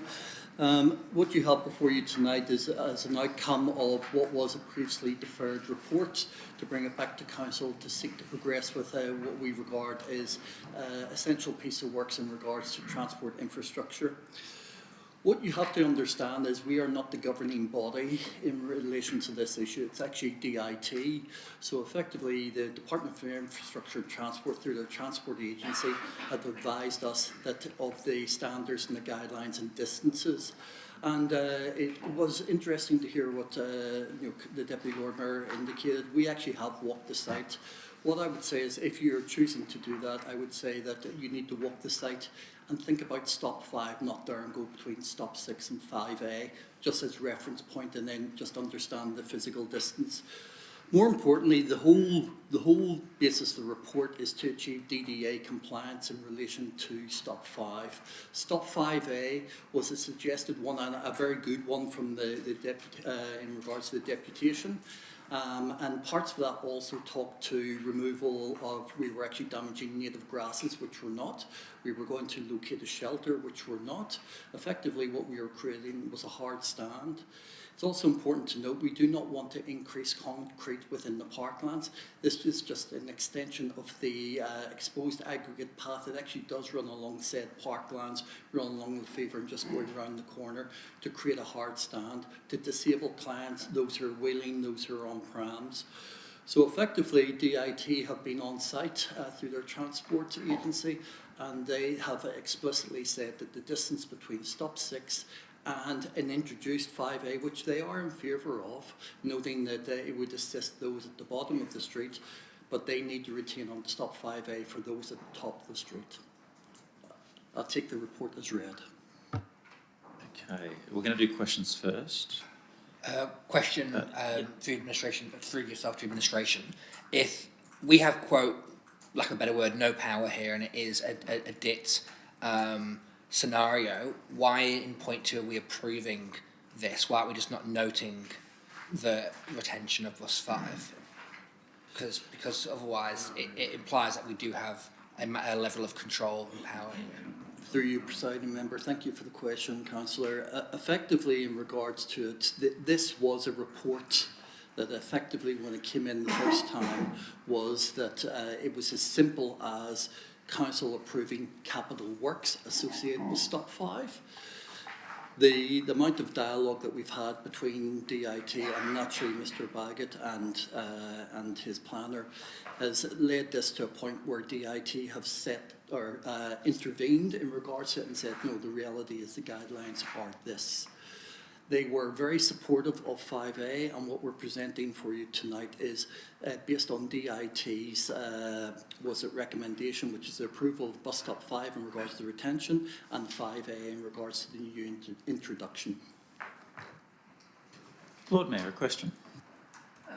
Can I ask about, well, thank you firstly for the petitioners for bringing this to our attention, because I had never thought about the distances between bus stops, and I'm really pleased that we found a way of making it compliant by putting an extra bus stop in. But what I don't understand is why we don't have the compliance and why we are compelled to make a hard surface and put cement or aggregate or whatever. Could we be compliant and not build a solid path along the edge of the parklands, or is that compulsory? Through you, Lord Mayor, through you, Presiding Member, thank you, Lord Mayor, for the question. First of all, to make it DDA compliant, we need a hard stand for wheelchairs and whatever. It's currently on a slope. It's currently a goat track, effectively from Lefevre going down the hill. And effectively, we need a hard stand for prams, for wheelchairs, for those who are less able-bodied, or also those who are not able to navigate along what is a roughed-up gravel path. That's effectively it. Thank you. Councillor Martin, a question? Yeah, look, just further to the commentary. A hard stand for prams and the like is not a path. On the original design, there was a concrete pad. Can the administration clarify, and it's not mentioned in the documents, is there a concrete pad against which buses can stop in order for people in wheelchairs to enter the bus? Through you, Presiding Member, that is actually the intention, where there would be a hard stand pad built adjacent to 5, which allows for easy access on and off the bus. And it would have to be elevated? The buses actually adjust. So it's not elevated? No, the buses adjust to the level of the curb based on where the curb level, they drop the hydraulics. So if there is not to be a flat pad at the top, then one assumes from the illustrations, the roadway, the goat track as you referred to it, would have to be levelled out in order to provide that pad. Just at that section there, you would see that it would be level and come in line with the curb to allow for that movement. And am I correct in understanding the administration is also proposing a bench? Through you, Presiding Member, the original proposals contemplated a lot of different things, including a shelter, which we've removed, a simple bench to allow those who are less able-bodied to be able to sit and wait for the bus to come. Thank you. And just further to the point that was raised by Councillor Snape, and his question was fairly direct. It was, do we actually have any authority to approve this? That is to say, this is a decision of DIT, we're not approving it. Would it be ultra vires then for this council to not approve it? Through the presiding member, if I might attempt to answer the question, there's two issues here. Council is the owner with care and control of the public realm, so that's why council needs to approve it. DIT, the public transport service, is the owner of the public transport service. So that's the distinction in terms of what approvals are required. So through you, Chair, it is possible for council to not approve what is before it? Within the remit of the committee. We're in your hands, Councillor. Thank you. Okay, thank you for your question. We've got Councillor Kabata and then Councillor Kouros. We're still in questions at this point, but I can come back to you to move it if you want. Yes. Yep. Question from Councillor Kouros. My question was along the lines of the Councillor Martin, what happens if we don't approve it? So I guess that was answered by the CEO, and it's very clear that this cannot go ahead, what I'm reading, what I'm understanding, without the approval of the council. So it's really in our hands, correct? And whether this, because you're calling it a compliant issue, but at the same time it needs an approval from the council. So I'm a bit confused what overrides what. Through you, Presiding Member, just note that stop 5 is a retention, it's already existing, it's within your public realm. Stop 5A is a new stop. Effectively, that would be new capital, new introduction. So effectively, if you did not wish to approve this, stop 5 would remain, 5A would be the one that would be up for contention. And there will be no, and that will be that. There will be no other. Okay. Councillor Davis, I think I saw you for a question. What would be the cost to council, if any? Through your Presiding Member, it's contained within the report. It's around about $150,000 to do the capital works outlay. Okay, thank you. Yes, Councillor Stephen-Treat. Just another question of clarification, pick up on the earlier question. So just be crystal clear, we're saying that if 2 doesn't go ahead, we still end up with retaining bus stop 5. That's okay. I might just ask a follow-up clarification there. the retention of bus stop 5, is there a version of this where we retain it as the dirt and the pin, or does it have to morph into the flat pad with the DDA compliance? Through you, presiding member, that this council is a contemporary council that wishes to assist disabled clients, and from our perspective, what's been identified within ITS and council's endorsed that is looking at bus stops and making them more accessible to all. So disability access is important. This is one that we have looked at based on the slope that we actually need to address. Are there any further questions from members? No? I might ask my own question that I've been waiting to ask last then. Is it possible that there is a different design that we could look at here where bus stop 5 stays as is where is, bus stop 4A is added with the additional DTA compliance, and considering that this is a loop service, there's obviously a bus stop on the other side. When we say bus stop 5, we mean 5 north, where 5 south stays as is. Is that a possibility, and is 5 south DDA compliant, or there'll be works required there too? Through you, presiding member, we are doing minor works across the other side to make it more DDA compliant. However, anything is possible in regards to looking at the scope of works. But what we're saying, the fundamental issue is that it needs to have a hard stand to deal with those who are less able-bodied. And also, naturally, what DIT have indicated, the distance between stop 6 and the proposed 5A, if we were to remove 5, is too substantial for those trying to make their way between stops. I might go to move it. Councillor Kabata to move. Do we have a seconder? Lord Mayor, thank you. Councillor Kabata. I would reserve my right to speak. Lord Mayor, do you wish to speak? I actually think that having more bus stops is a good thing, and it does make us look a little tone deaf if we're removing bus stops in the middle of a cost of living crisis when we're worried about people driving their cars. And I would be happy not to have the hard stand and the path if that's a way to get this moving along. If we have 2 bus stops in the area that there's now only 1, and one of them is left unused, it would be an opportunity, if there were no hard stand, to remove it. And that would be testing the market to some extent. But at the moment, I think it would look, it's not an appropriate moment to remove bus stops. Councillor Slade. I'd like to test an amendment with the room, and I will seek guidance from yourself, administration, in the wording. Effectively approves the retention of bus stop 5 without upgrades,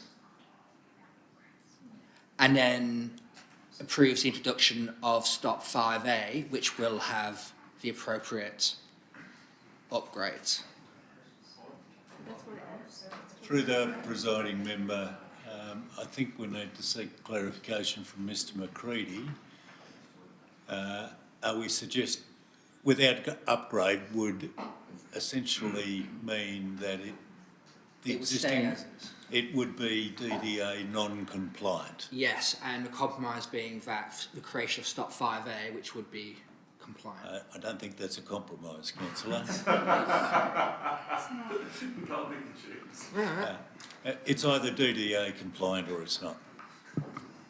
And I think Council would be operating in opposition to its own adopted position in regard to disability access and inclusion. Through you, presiding member, the CEO is indeed correct in regards to his statement. If there was an opportunity to progress, and also picking up the comments of Mr Baggett indicating 50 metres of, was it exposed aggregate or concrete? Maybe as a solution is to look to see if we can minimise the actual distance of the at grade and look to achieving a hard stand in and around the bus stop as opposed to the pathway that leads from Lefevre down. That's something that we could take away and have a look at. However, we do believe that it needs to be DDA compliant, and DIT have indicated that. Okay, so Councillor Slape is... No? Okay.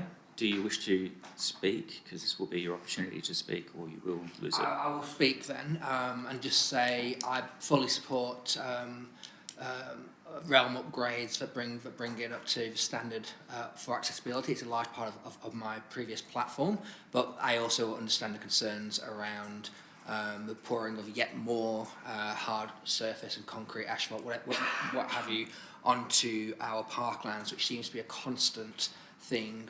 So I would like to see some kind of situation where, I want to say I'm very, very supportive of having a new bus stop, 5A, and obviously having that up to the standard necessary. I think that's incredibly important. So if we can find a way forward that includes that upgrade, I would certainly support that. But I do have concerns around bus stop 5, and I share the concerns of the petitioners and the residents. Councillor Martin. Yes, Chair. Look, I'd like to move an amendment that will test the administration. Paragraph 1 as it is, but paragraph 2 approves the replacement of bus stop 5 North with the introduction of a new DDA compliant bus stop 5 North within Kingston Terrace. That would be a new 5 in the place that is marked as 5A in our meeting papers. Is that your intent? I'm in the hands of the administration, but the intention is to replace 5 with 5A and thereby ensure that there is a DDA compliant bus stop on Kingston Terrace. We'll just get some wording on that Thank you, first. Councillor, for the amendment that you're seeking. However, just to reiterate DIT in regards to distances, are you suggesting that 5A becomes 5, and then effectively what you're saying is removing 5? Correct. The distances between 6 and 5, based on what the deputations were, where the residents indicate they would like a stop at the bottom, the distance are too great in regards to DIT guidelines. Well, look, I understand what the administration is saying. If somebody will second it, I'm able to speak to it. But first I must establish whether that's ultra vires or whether the administration will accept the proposal. I'll take some advice from the CEO. Is that a lawful amendment?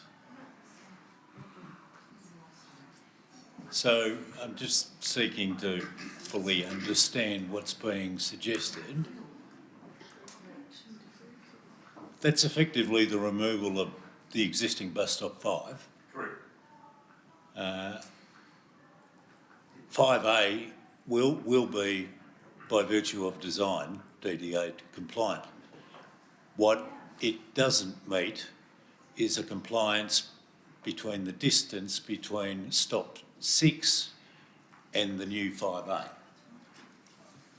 I accept the administration's advice. That is a view that's being put to us by the administration. An alternative view is being put to us by the petitioners.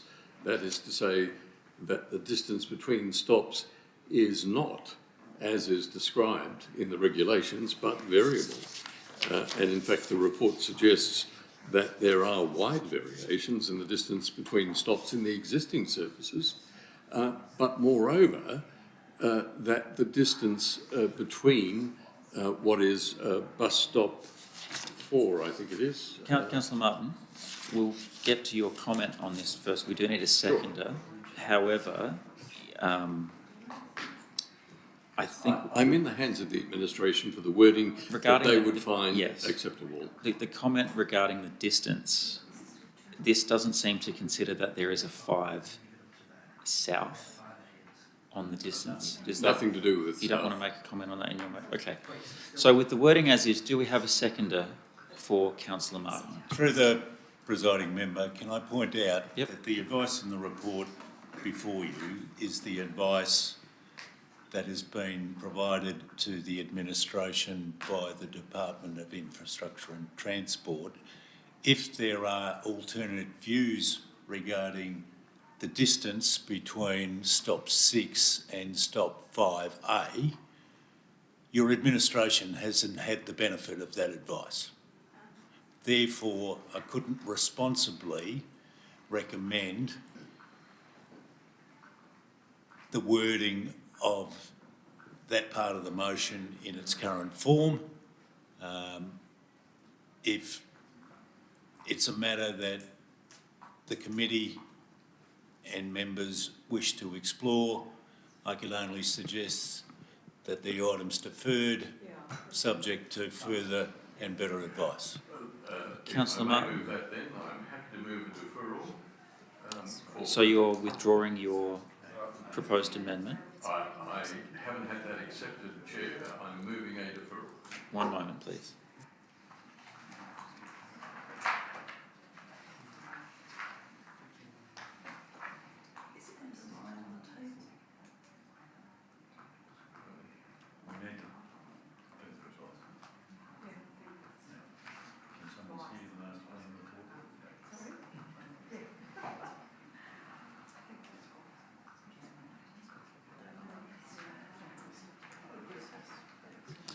So because of where we are in the process, our options available to us are to A, vote this down and it can be brought back at a later time, or you may move a formal motion to adjourn and as is, and we will return where we are at a later point in time.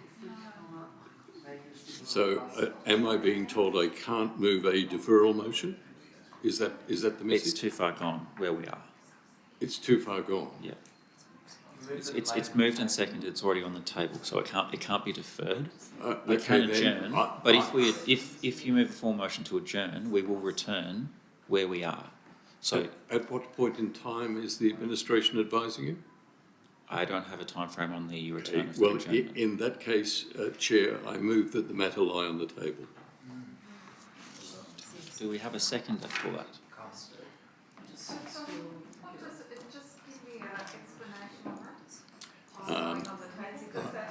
The administration can provide advice. So the CEO may wish to explain this. Through the presiding member, that the matter lie on the table is a procedural motion, which means that the matter stops here. It requires a member through a formal motion to lift it from the table, and that would be at a point where Mr McCready would be able to advise a member of this committee that he had the necessary information to inform further consideration. I'll second that. No, there's no debate. It's a procedural motion. Yeah, but there's an alternative motion, a procedural motion that we can bring this back to the next committee that we delay until a certain time. I'm sorry, point of order, we can't debate this. So we're just not going to consider. Now, hang on. We've had the clarification from CEO. Councillor Martin has the microphone at the moment. Are you formally moving that? Chair, I am formally moving and therefore requesting a vote that the matter lie on the table. Do I have a seconder? Deputy Lord Mayor, thank you. All those in favour of letting the motion lie on the table?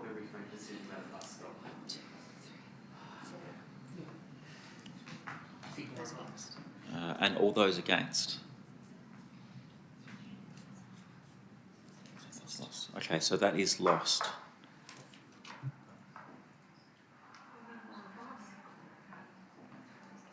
Now, we are still in debate. Do we have any other speakers? Councillor Cabada. Can I ask for the motion to be put? You do need a seconder for that, but you moved the motion, so you can't do that. Do we have any further debate on this item? Councillor Martin, you have spoken. Do you have a question? No, I haven't spoken, Chair. I have attempted to move a motion which was refused and withdrawn. I have attempted to move a procedural motion. I did not speak to that. I have not spoken. I would like to speak. No, a point of order. Once you've moved a procedural motion, you lose your right to speak. Which part of the standing orders is being recited?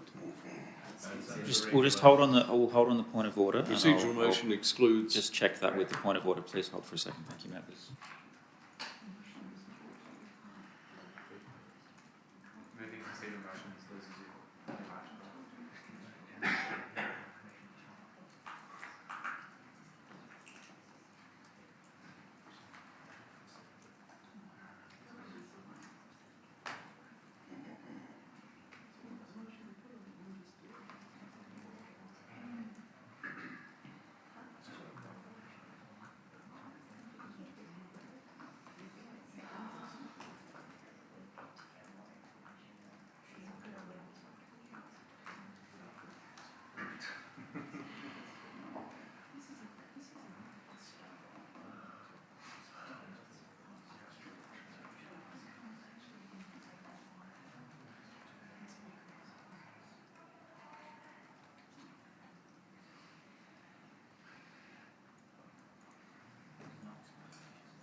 counted as speaking.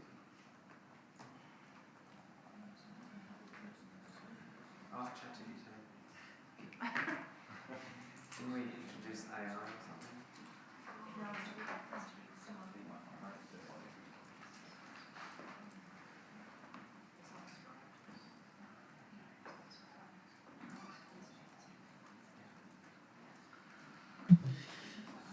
Councillor Davis, on your point of order, you would be correct if he was moving an amendment or anything else, but because it's a formal motion, the legislation is actually silent on whether he has spoken or not. So the advice that I have at the moment is that moving a formal motion does not count as having spoken to the motion. So, Councillor Martin, you may speak. Yes, look, thank you, Chair. Look, I very much regret that we have reached this point where this motion is moving forward to Council. We have had a petition from a substantial number of residents. I can recall many petitions we've had with 2 or 3 signatures. This is almost 100 residents. And those residents are saying to the Council that what is proposed is unacceptable to them, and the criteria by which Council is proposing to proceed is incorrect. And you've all had the document being presented to us. It says very clearly I have a point of order. we are being. Am I being interrupted? Yeah, I'm quite certain it is. Yeah, it's contained in Regulation 12.9, 12.9, 12.10 and 12.9. People who have already spoken can't move a procedural motion, and moving procedural motions is a motion, and that's, you can only speak once. So like 12.12, a member who has not spoken in the debate on a question may move a formal motion, and it's counted as, you know, you speaking. So you can't speak twice. Moving the motion and speaking are the same. He hasn't. It's I think it's the Lord Mayor's understanding and my understanding. At the point when he moved the formal motion, he hadn't spoken yet. So yes, but it's considered. You can only speak once. A procedural motion is you speaking to the motion. we might just have to hold on this because the legislation seems to be silent on that exact matter. So just bear with me for one moment. Thank you.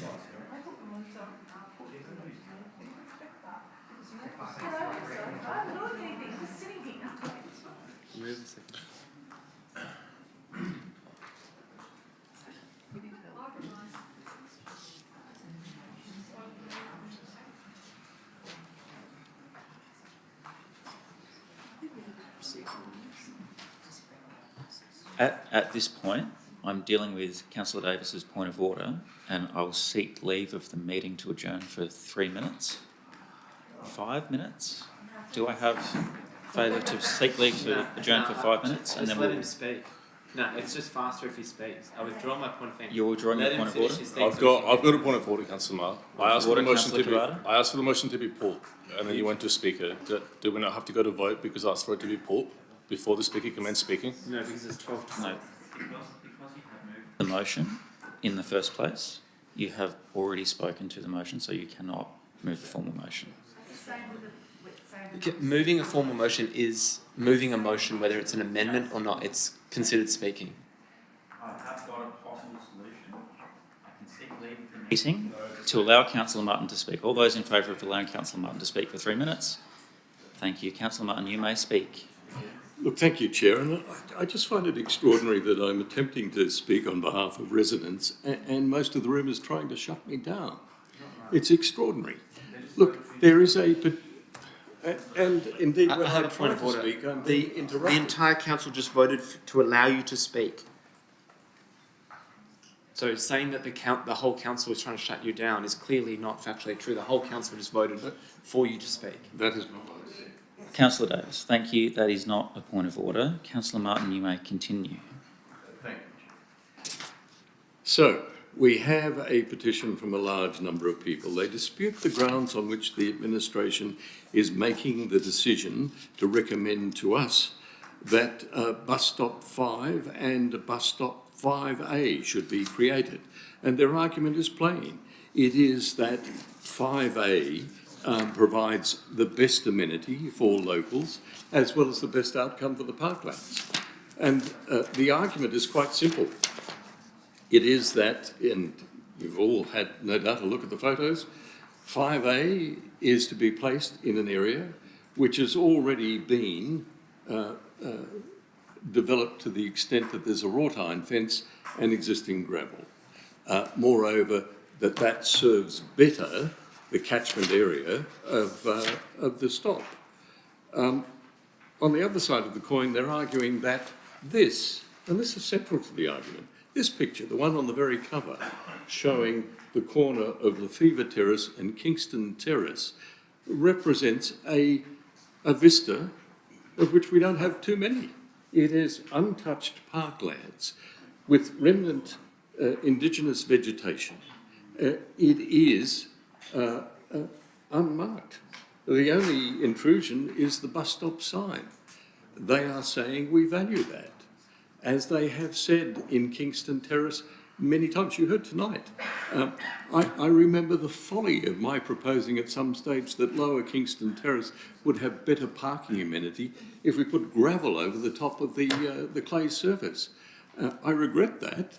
I was dissuaded by local residents from pursuing it further because they value the vista that they have. When you stand on the corner, you are looking at a vista that's not dissimilar to living in a country town and looking out on a paddock. That is what it's all about. Now, we're proposing with this vote, and I'm reconciled to this going down, we are proposing to say, well, we don't much care for what you're saying. We are also saying we don't accept that 5A with a DDA compliant stop is satisfactory. And you're also saying, and we're ignoring the fact that the stop on the other side of the road, may I have one moment more, please? Leave for a moment more. That is granted. Thank you. You're also ignoring, saying to our residents, we're ignoring that immediately opposite this stop is stop 5 South, which is, as we've heard from the administration, DDA compliant, and which serves all residents in the same way. That is to say, this is a loop. You go to the same place whether you're on this side of the road or the other side of the road. And to those who've read the document, that is plain. So there is amenity. It's over the road at stop 5 South. There is amenity proposed at stop 5A with improved access in an area which is not going to destroy that vista. And we're all saying, oh, not sure about that. Well, let me tell you, what is proposed is not only anathema to the residents, but it is also against all of the principles that I thought we held dearly in respect of the parklands. Now, I don't know what to do. I can't leave it lie on the table because no one apart from Councillor Noon appears to agree with me, and Councillor Snape. I'm in your hands, but don't support this. This is not supporting residents. It's not supporting the parklands. Okay, we'll have Councillor Davis to speak and then Councillor Stephen-Tripp. Yeah, look, I'm quite baffled that we can't, as a council, make a decision about a bus stop, considering that we have a $264 million budget. It's coming up later in the night, and I think we've spent about an hour on this. So, yeah, I find it quite concerning this council can't even make a simple decision on this. Thank you, Councillor Davis. Councillor Stephen-Tripp. Through you, Chair, if this was to be supported both 1 and 2, could the administration give an undertaking that it would look at the discrepancies in the distances that are flagged in the master plan correspondence? Because it seemed to me that's a pivotal piece of information in members making their final decision at the council meeting, noting that tonight we're putting this up to council, but there is a final vote still yet to be had. So we have an undertaking that information on the discrepancies would be provided. We'll take steps to gain access to the master plan document referred to by the petitioner earlier and provide advice accordingly. Do any other members wish to speak to this item? No? Okay, I will not speak from the chair or reserve my thoughts for the council meeting next week. Councillor Kabata, to sum up. Good luck. I reserve my right. Summed up? Okay, thank you. All right, members, as printed on your screen, all those in favour of this recommendation to Council for consideration next week?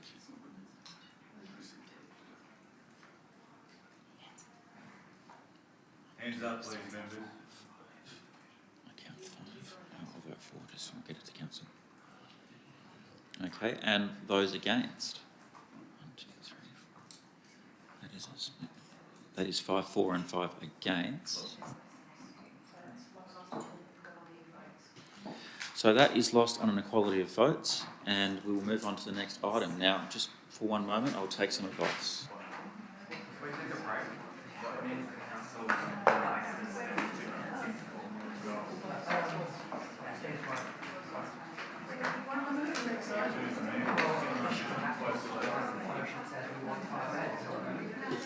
Members, hang on. The meeting hasn't adjourned. Just hang on for one moment, please. I move for a 5-minute break that we're going to take the oath.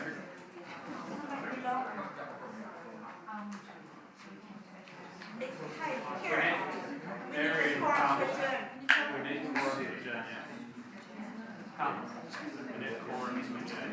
adjourn, Members, please resume your seats.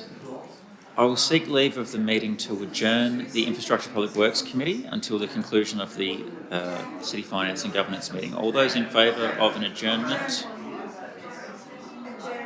All those against? Yep. All those in favour? Thank you. That is carried. The meeting is adjourned.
Did you get your extra votes? So when you move the motion, we need more buses.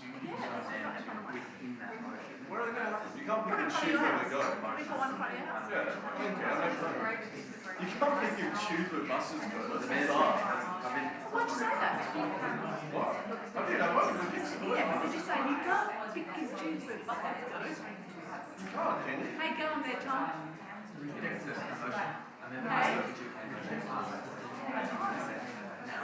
If that applies, then that means it must be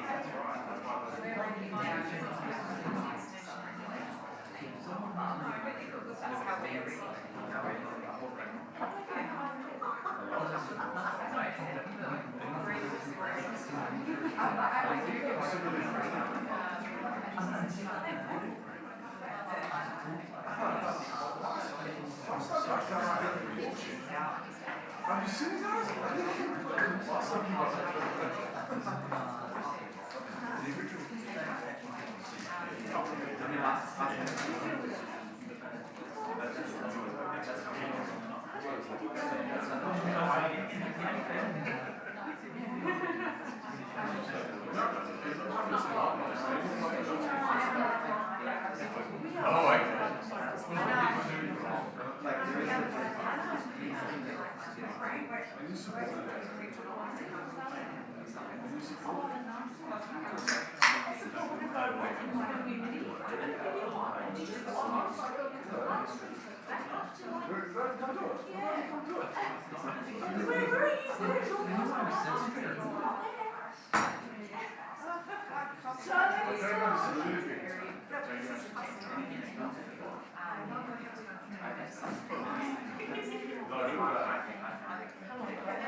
Well, I remember when I did land. very kind.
What did I say this morning, Alfred? It's going to be a long meeting. Not intentional. Not intentional. Ask for it to be pulled. Ask for this to be pulled.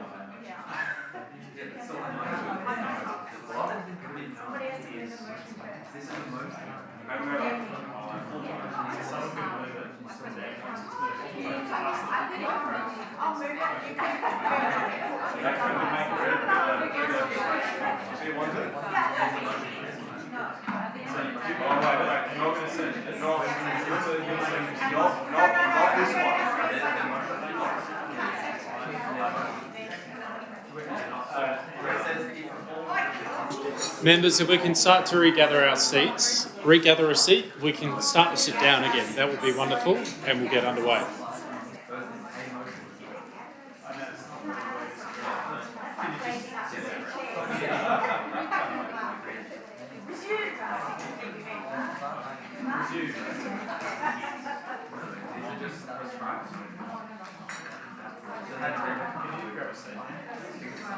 Members, again, can we please take a seat?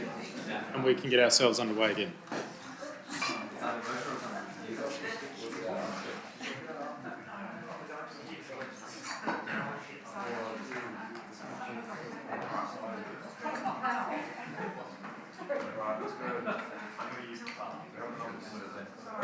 Okay, members, we have quorum again in our seats, so I declare the meeting of the City Finance and Governance Committee reopened. I'll just check that we're streaming live again. We are streaming live. Declare the meeting open at 8:10.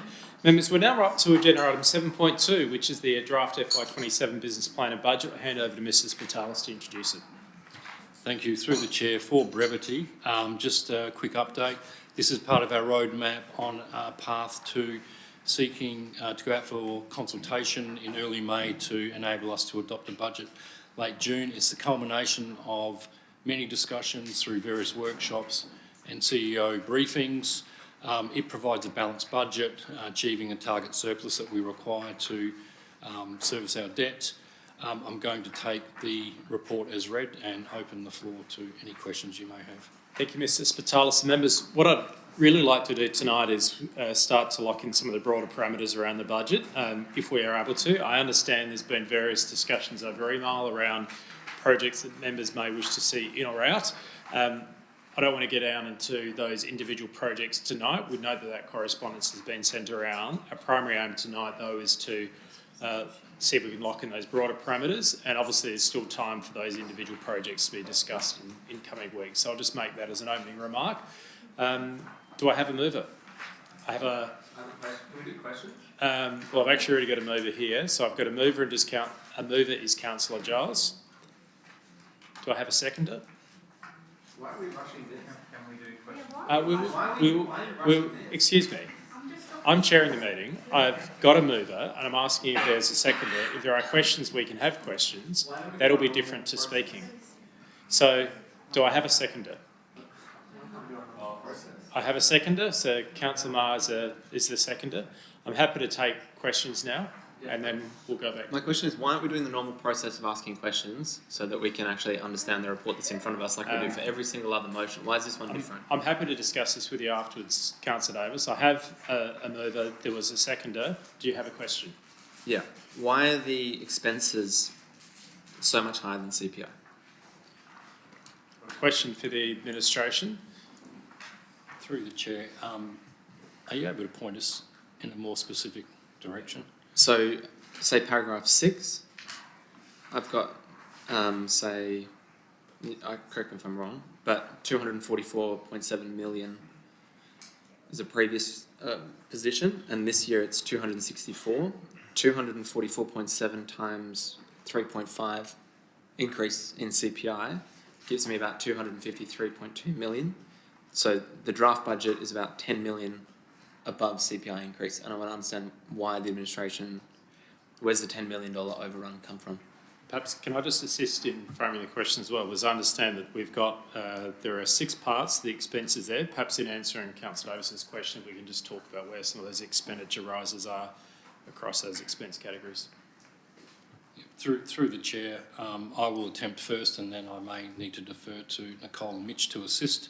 But just starting with the depreciation, where there's a larger increase, that depreciation is based on revaluations at 3.5%, in addition to any new capital that we incur as a result of our capital program. So inherently, that goes up by the underlying costs go up by 3.5%, but on top of that, there are additional assets that we deliver throughout the year. In terms of the employee costs, they are related to our enterprise agreement numbers, which are at this stage higher than the level of inflation that we have assumed. But in addition to that, you may recall some of the service changes where we have put forward additional FTE to address some of the challenges we had. So again, there is a percentage increase, but also an inherent increase in the volume. I may need some assistance in regards to materials contracts and other expenses. But noting that some of those we also increased by more than 3.5%. You may recall last week, things like waste, insurances tend to increase by greater than CPI. Yeah, well, with employee costs in specifically, because that's say $7 million, why is it so much higher than inflation? What's the current deal that we're getting? Is this something that we're expecting in the future? Is it a one-off? And how is that negotiated? Like, how did we arrive at a figure that was over double CPI? So we're saying we've got, I think it's 7% increase is the number between last year and this year. So how much that's contributed to by... And is that enterprise new bargaining employees agreement? as well? Is that new It's employees? other roles. So through the chair, we are right in the middle of enterprise agreement negotiations at the moment. So we don't know exactly what the outcome will be, but we had made some assumptions, and I think we have shared those previously. In addition to, like I said, there are new employees or new positions that we have flagged as part of service changes moving forward. Now, Nicole, I'm not sure if you have a better breakdown than I have off the top of my head around that, but... if you haven't, we can... Okay, so it sounds like, can we have an undertaking and have some further information then of the breakdown around employee costs? I think particularly what part may be due to enterprise bargaining agreement versus what may relate to additional FTEs. CEO? You look like you're motioning or moving towards the microphone there. I'm just trying to find my reference point. So on the all-day workshop on the 7th of February, we unpacked the operating budget and also provided advice to members regarding proposed service changes and strategic projects. The service changes inherently had an increase in FTEs. Trying to put my handle on the number of that, but over and above the allowance for the EB negotiations, there were service changes around additional FTEs proposed on the 7th of February, and that is the reason why the increase in FTE costs is in excess of the assumption around the underlying EB increase. Thank you, CEO. Do you have any further questions around expenses, Councillor Davis? Yeah, not at this stage. Okay, thank you. Councillor Marr? Thank you. Just I don't want to get into the weeds with the specific projects, but there are some lines in this in the briefing here that I'll just jump to the point of the question. Was this document prepared recently, or is it a little bit older, and therefore that might be why it's missing some of the specifics of recent council motions? Through the chair, it represents the same underlying assumptions that we have previously provided, except it has been updated based on the CEO briefing we had around the impact of inflation. Yep. Okay. Councillor Marr, are there particular motions you think the council's approved that are missing? Yeah, so if I go to page 41 in the pack, it refers to the curbside management policy, but that's now the curbside parking management policy. Like that's just a typo. I don't think it changes the number, but it just leads me to think that maybe the document needs a bit more tweaking to bring it up to date with some of those recent decisions. Okay, we'll CEO. Through the presiding member, the advice regarding service changes and strategic projects is consistent with the advice provided on the 7th of February. If there's been a minor modification to the title of a particular strategic project, that's not intentional, but everything you were presented with on the 7th of February is effectively encapsulated in the draft tonight. There might be some editorial updates between the 7th of February and what's in your pack tonight, but it's essentially the same pack reflecting the escalation proposal that we presented through the special CFG last week. So we'll note that editorial changes are still permitted. Thank you, Councillor Martin. Any other questions, members? Councillor Martin? Yeah, look, I have a couple. The first is there's a ratepayer tells me some social media scuttlebutt suggesting that the rate increase proposed is not 5.6%, but well in excess of 7%. Is that possible through any construction of the information before us? Through the presiding member, I think that commentary would relate to the increase in rate revenue rather than the proposed rate increase.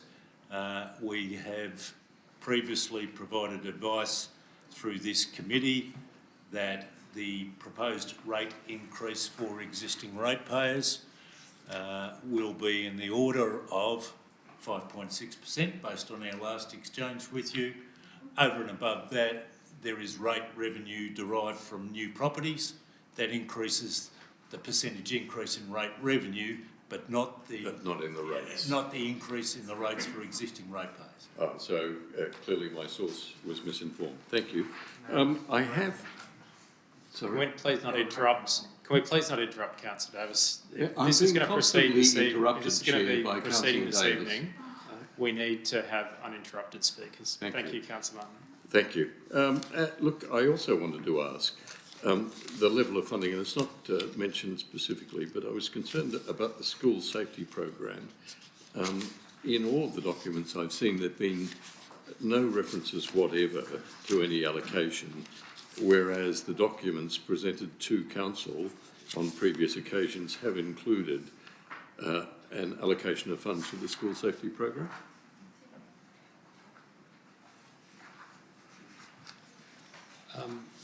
Through the chair, I would need to double check, but I understand that is probably capital expenditure, and tonight we're dealing with the operating budget. So,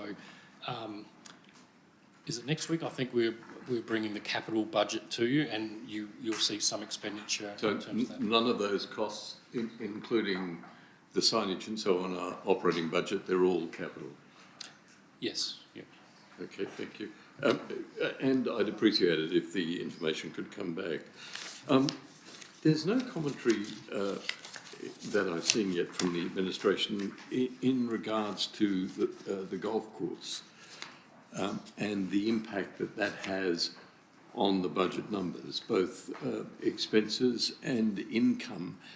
I wonder if we could have some commentary around that to understand what the nature of that impact is, not only directly through the operations of the golf course, but also through other areas such as parklands policy, strategies and so on, because that area is essentially excised from our care and control.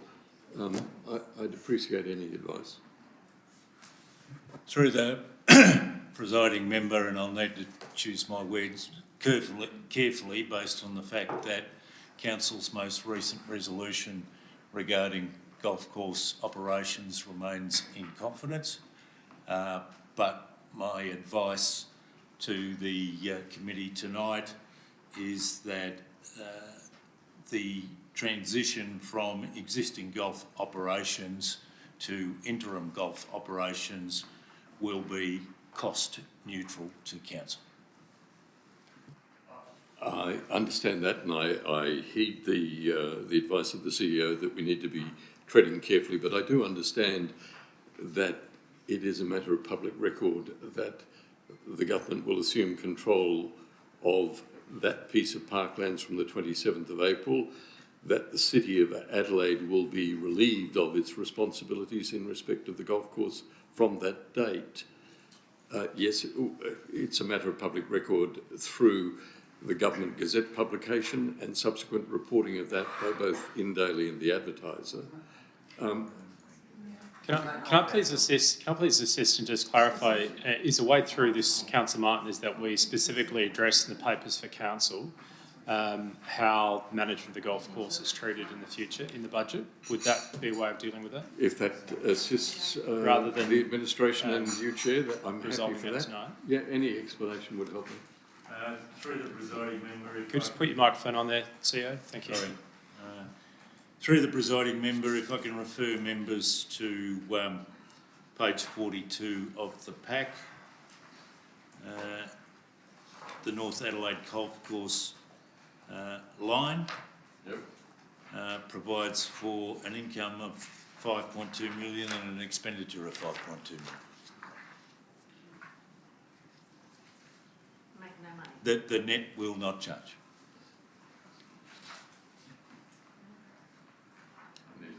Okay, we'll note that that information's been included. And members, I'm just going to take a moment here to note that I'll need to seek leave to go past 8:30 p.m. tonight, which is only 5 minutes away. Members, can I please, is leave granted to go past 8:30 p.m. this evening? All those in favour of granting leave? All those opposed? Declare that carried. Thank you, members. Councillor Martin, did you have any further questions? Yes. No, that's fine. No? Okay. Thank you, Councillor Martin. I've got Councillor Davis and Councillor Freeman.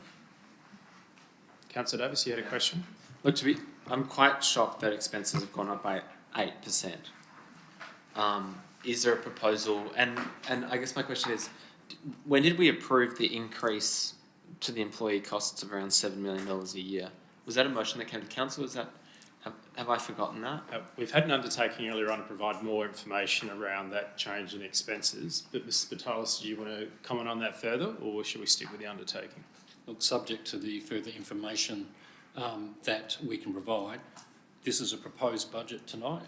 There is a predicated increase in the base pay for each employee. In addition to that, there are the increase in FTEs that we have already shared with you through those service changes, but we'll bring back a more detailed analysis of that. Yeah, when it says shared with us, I guess an FYI, was an FYI or was there a motion in a report to council that we then approved? Through the chair at the February 7 workshop, we shared that, and I'm certain, but I'd need to double check my diary, but I think there are other briefings or workshops where we also discuss those. We never moved a motion because obviously we can't make a decision in a workshop. So we'll clarify that information is coming back. So we've had an undertaking to provide further information, Councillor Davis. And so we're in the process of signing off on the budget at the moment. Do I have a further question, Councillor Davis, before I move on to Councillor Freeman? Yeah, No. Okay, thank you, Councillor Davis. Councillor Freeman? Thank you, Chair. I did want to query, so I guess as a bit of a preamble, there's been a number of motions that's passed this year from me. That did happen after the workshops where we talked about what this base budget would be. And I'm not seeing them reflected in the budget that's before us, which is why I circulated some suggested changes, and that included squeezing in some of those motions that were passed, such as looking at improvements to how we notify road closures and path closures, pop-up bike lanes, etc. When my question is, when the administration prepared this budget before us, was there a process of looking back at those motions that were passed and were we committed to considering them in this upcoming budget? Or I'm just trying to understand, was that actually... Councillor Freeman, can I just clarify the particular motions that you believe were passed that haven't been reflected now in the budget? Because I think that might help the administration if we can point to that. Sure, sorry, probably being a bit vague. So we said in January that we would consider east-west bikeway planning in the upcoming budget. We also said in March that we would consider improvements to how we notify road and path closures.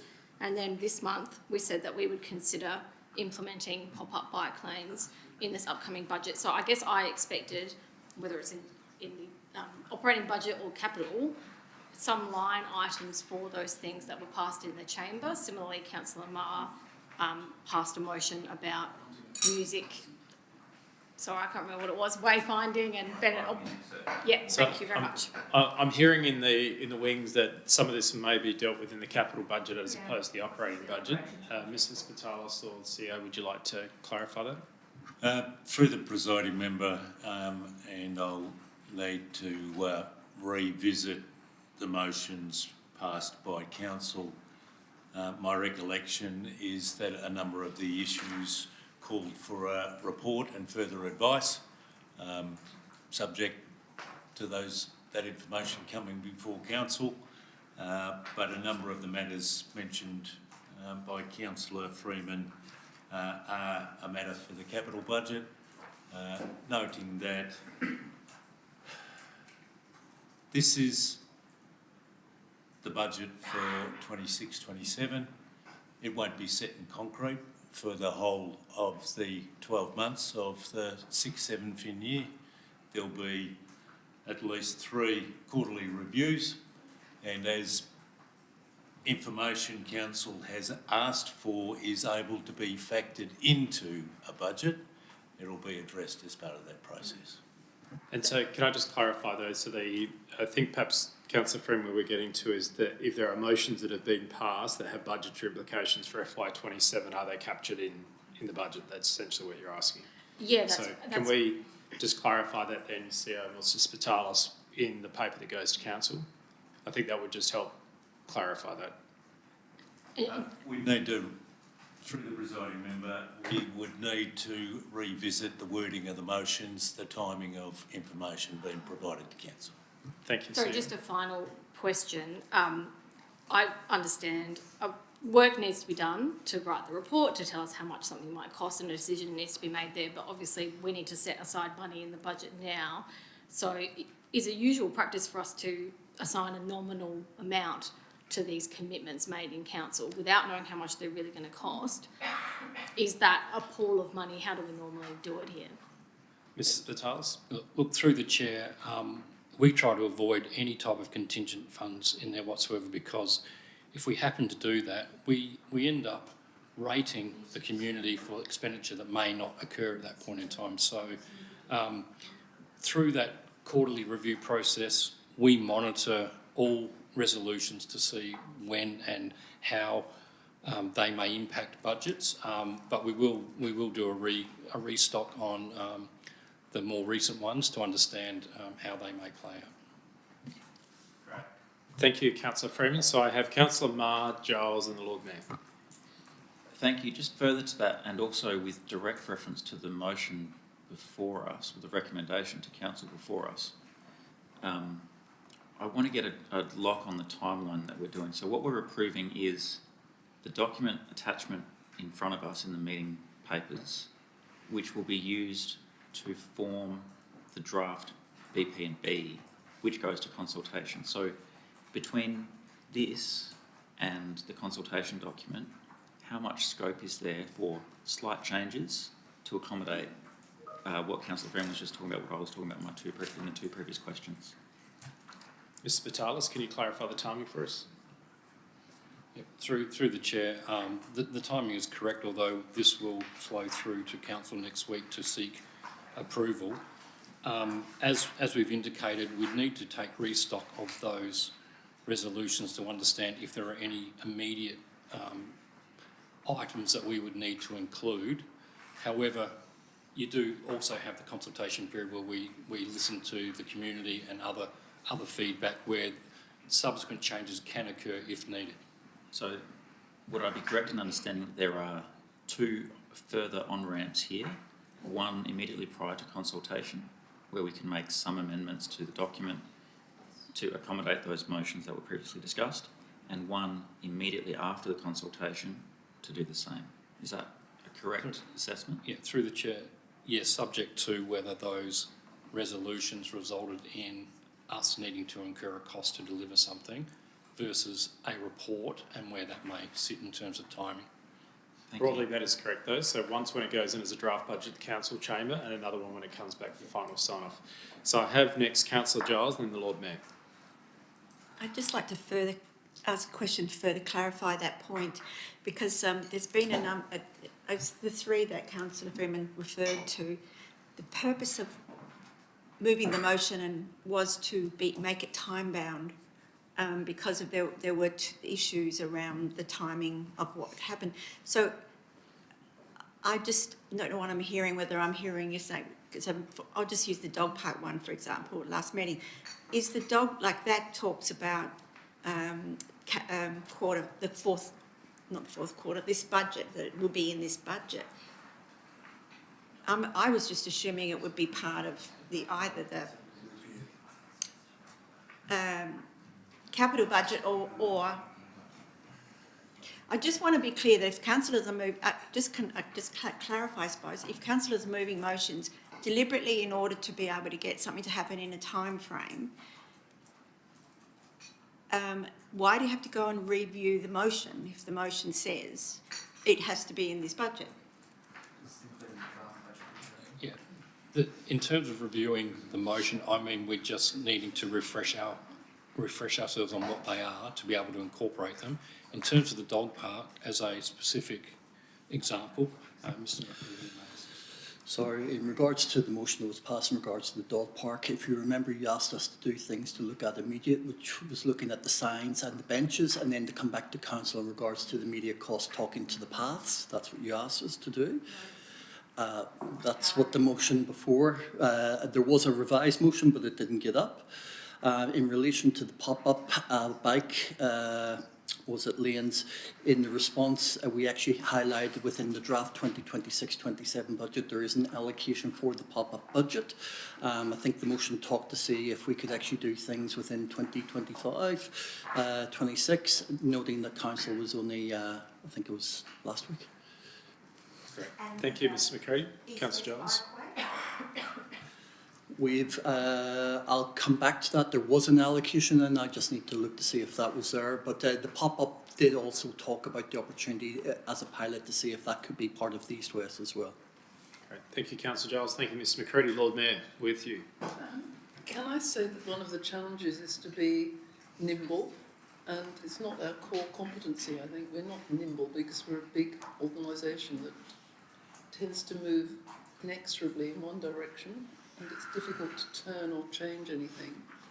And I think some of the motions that have come up that have been supported or not supported or been debated were about doing things at short notice, and I don't think we're good at that. I did point out that Councillor Freeman's motion had as its to-do date September, which is quite, yes, which is well into the second or first quarter, or the end of the first quarter, but it's also the beginning of the caretaker period. So if we were to have pop-ups, we would definitely want them to be now, so that the decision could be made. So I think that we do struggle to be spontaneous, flexible, and innovative at short notice, and it is a challenge. I don't know how we can improve it, but I do think the challenge of looking at the strategic projects and thinking, well, I know it's late in the day and we've discussed this endlessly, but there are some things in here that perhaps we don't think are as urgent as the pop-ups, but it's just quite difficult to tease them out because we don't know how much a pop-up will cost, we don't know what the trade-off would be, so I sympathise with the organisation's leadership because it is quite difficult to respond to the things we want. So really flagging there that maybe some further fine-tuning required, Lord Mayor, around individual projects. Thank you. We'll take that as a comment. Members, I'm very keen to continue moving us along here. So I welcome a mover, given there are no further hands going up for questions. Sorry. Thank you. Yes, that's my bad. It was Councillor Giles and Councillor Marr. Thank you, members. Councillor Giles, would you like to speak to the motion? You don't get to reserve your right to a later date. So she's I'm not not summing up. I'm She's speaking not to the summing up. motion. So speaking to it, because we had a request to work through questions, Councillor Kouros. So Councillor Giles. Point of order. Point of order, Councillor Davis, yes. Councillor Giles has moved it. A number of councillors have asked questions. The Lord Mayor just spoke to it, for example. So we've Councillor Giles doesn't get to speak again, which you have to speak at the time of moving a motion. There's no right to reserve it. Councillor Giles has moved the motion. There's no coming back to her now. Yeah. The Lord Mayor has already spoken to the motion. Thank you for the schooling, Councillor Davis. So the team here is keeping very close notes on who's spoken versus who's asked a question. My take is that when I listened to Councillor Giles before, she was asking questions about how certain projects were included. She wasn't speaking to the motion. When you move the motion, you must thank speak you, to it. Councillor Davis. I've made a ruling. So I'm now going to ask Councillor Giles to speak to it. I'll then go to the second. Ask for governance advice. I have a point of order. Okay, you have a point of order? Yeah, What's your point of order? my point of Councillor order Davis? is, and I'd ask advice from the governance, is when you move a motion, you must speak to it. At that time, there's no ability to delay that into the future. So once you move a motion, you must speak to it. If you don't speak to it at that time, you don't then get to reserve your right and come back to it. Happy to see clarifications. Very helpful point of order, Councillor Davis. Oh, wonderful. Governance is with my ruling. So my ruling is that it's now with Councillor Giles to speak. Thank you for the point of order, Councillor Davis. Thank you. I've moved this motion because of my commitment and engagement, I suppose, in the whole process of how we've developed this budget. This process has been long and thorough. I really appreciated the opportunity to have the workshops we've had on Saturdays where we've been able to ask really detailed questions and get the sense of the whole budget, how it works together. So it is in line with our strategic plan. It is in line with our long-term financial plan and our asset management plans. It clearly outlines rationales for why 5.6 rate increase is the number. And it actually answers all the questions in relation to the operational matters. The issue we just talked about just then, I think we do need to fine-tune to make sure that our understanding of the relationship between proposing something as a council member and how it ends up in the budget is really clearly understood, and because I think a number of us think that if there's a support in the chamber, then it gets in the budget, and that's been a frustration in the past, and I take on board the difficulty with that the Lord Mayor's referred to. So I'm really moving this to make sure that we can just continue the plan that we've got and not knock it off the access at this stage. We're going through a proper process in a responsible way. Audit and Risk Committee is happy with our process and happy with the numbers that we've been providing to them during the process, and everyone in the council has had an opportunity to participate in questions, in understanding the rationale and understanding the nature and the position of our budget. So in order to just move the process along, I'd like people to support this motion so we can just keep going. Thank you, Councillor Giles. Councillor Marr. Thank you, Chair. I want to echo those comments. I do think we are about 90% of the way there with this one. Some of those changes that I would like to see are not big ones. In the CEO's words before, they can be minor editorial changes in some cases. In other cases, there'll be slight changes at those two on-ramps that we previously discussed. I'm quite happy with that process, and I don't think that, while it may be frustrating, I don't think we're at risk of losing the opportunity to fund those previously approved motions in council for certain projects. However frustrating it is that they're not there now.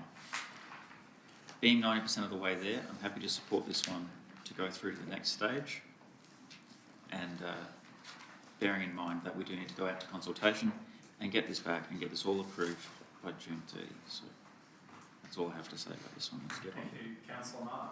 Councillor Furtado, then Councillor Davis. So, Chair, we were told to submit recommendations for things to be cut from the budget. Both Councillor Freeman and I did that, and the response from administration was budget removal not recommended for most things. We recommended when that's what they put forward to us. Therefore, before this item proceeds to a vote, I formally require the Chief Executive Officer to table this committee the full underlying budget document and working papers relating to item 7.2, the draft 2026-27 business plan and budget operating budget. For clarity, I'm specifically requesting the full Excel workbooks, line item operating budgets, strategic project schedules, proposed saving worksheets, assumptions, formulas, portfolio breakdowns, FTE movements, service change details, capital and renewal program details, and any supporting spreadsheet used by administration to prepare the report and recommendations before council. Council members have been provided with a limited, summary, documented, and a proposed saving sheet that we can't even use, but not the full underlying budget workbook or source materials required to properly interrogate the assumptions, cost movements, or proposed savings. Given this item directly affects ratepayers, and Council's financial position, I do not believe it is appropriate for Council members to be asked to vote without access to the complete documents used to structure the budget.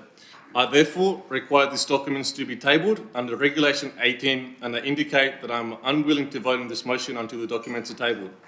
If the administration considers any part of this document confidential, then I ask this to be dealt with the appropriate confidentiality provisions rather than withholding documents from Council members altogether. Thank you, Chair.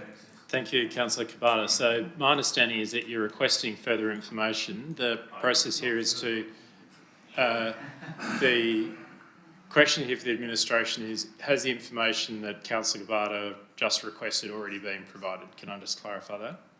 No. Oh, hang on, it's administration's. Through the presiding member, I heard references to Excel workbooks, other matters. The budget of the City of Adelaide is not managed through an Excel workbook. We have a proprietary financial management information system, Tech One. What I'm hearing is a request for access to the underlying raw data, which doesn't exist in the form that it's being asked for. We've unpacked the operating budget in tonight's report in the same level of transparency that we unpacked it on the all-day workshop on the 7th of February. It's line by line, program by program, with advice regarding included service changes and the strategic projects that fit into the budget element, budget envelope. More than happy to take further questions around the detail of what's before the committee tonight, but my suggestion is what's being asked for doesn't exist in the requested form. So just to clarify, I'm reading section 208 where it says the request must be reasonable in all the circumstances. So is the administration's advice that that request is not reasonable? That's the administration's advice. What form can it be brought? Councillor Zada? Hold on, I have a point of order. Yes, Councillor Davis, point of order. Yeah, I was wrong on the last one, you're right. The FTE, Councillor Cabana has asked for FTE movements, for example, for us to understand. So what's a point of order? Sorry, Councillor Davis, is it about improper behaviour or is it about someone interrupting? What? So but the CEO is saying that the documents don't exist, but my point of order is that, are you saying that the document on FTE movements doesn't exist? I think that's a question, but what we're trying to establish here, members, is Councillor Cabana is entitled to ask a question around further information. The advice I'm hearing, though, is that that is not a reasonable request, and I'm just wanting to clarify whether that is the case. Well, that's my point of order, is it? So, again, I'm clarifying with the CEO that, from your perspective, this is an unreasonable request. FTE changes. Through the presiding member, that's my advice to the committee. Yeah. So I think, Councillor Cabana, one of the challenges we have here, but just sharing observations we work through this, is there's a number of documents you've requested. Yes. I'm not clear with that long list because I haven't seen it written down which of those are reasonable, which aren't. It would seem at the moment what we're being told is that they are all unreasonable. One possible way forward would be at the council meeting to list off what they are. So we can be more specific. I think what would be even more helpful though is between now and the council meeting is to provide that list so we can work our way through it. As it stands here, that's a long list and what we're being told is that's not reasonable. I understand, sir. It's a bit frustrating to get given things that we could remove from the budget and then the comments come back saying budget removal not recommended for nearly every single budget item in this. Sorry, CEO? Yeah, sorry, CEO? Through the presiding member, that comment is a little bit unfair. The inference is that members were provided with a one-liner that the budget item should be retained. That's not correct. the underlying rationale for and the reason for the projects was clearly outlined in attachment A to tonight's report. Similarly, a detailed explanation of retention or otherwise was provided through an e-news today in response to Councillor Freeman's email of 23 minutes to 1 Monday morning. So, sorry, members, if I can excuse me, members, Councillor Kabata's got a legitimate question here. My observation, Councillor Kabata, based on how this has worked previously, and it also applies to Councillor Freeman, is that you've proposed certain projects that you believe may be removed.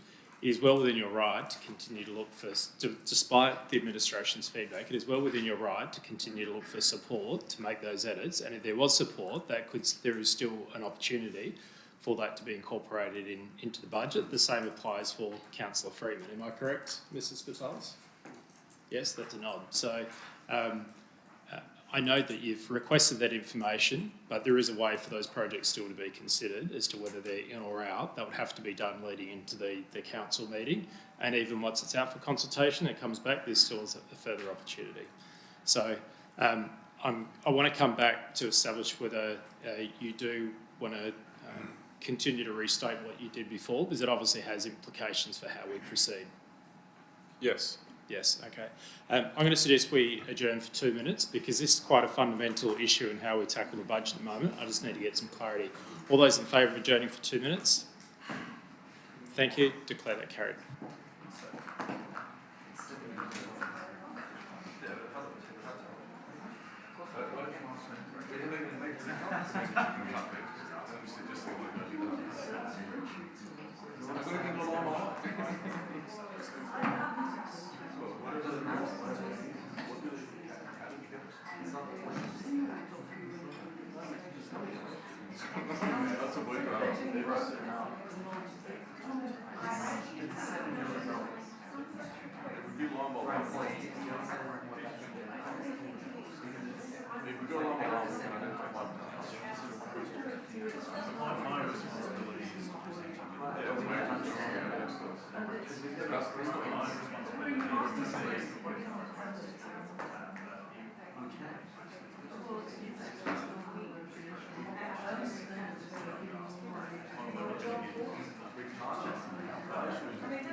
Members, that's 2 minutes.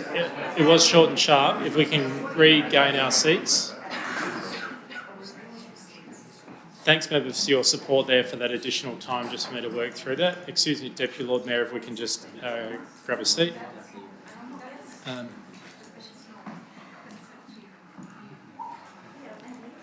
So, members, I've considered the request from Councillor Kabata and I understand the background. The view that I form is that it's an unreasonable request at the moment and that there is significant information that is already provided in the budget paper. However, I think Councillor Kabata, if you are seeking additional information, Can we please share that with the administration? I'd ask the administration to share that with all councillors as well.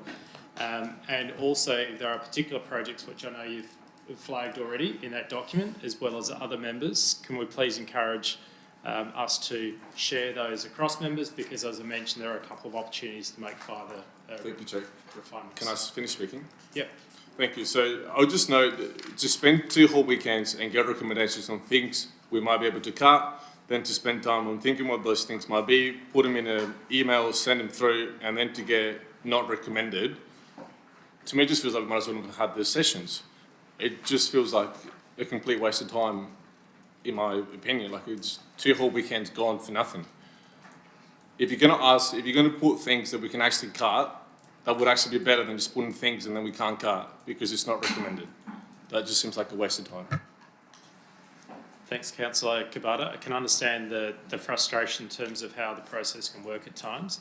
I won't offer any more comments on that. Now, members, I have Councillor Davis next, and then we will be putting it to the vote. No, then. Councillor. CPI has been well above LGPI over the last 3 years, significantly. What's the council projection on LGPI versus CPI over the forward year? Through the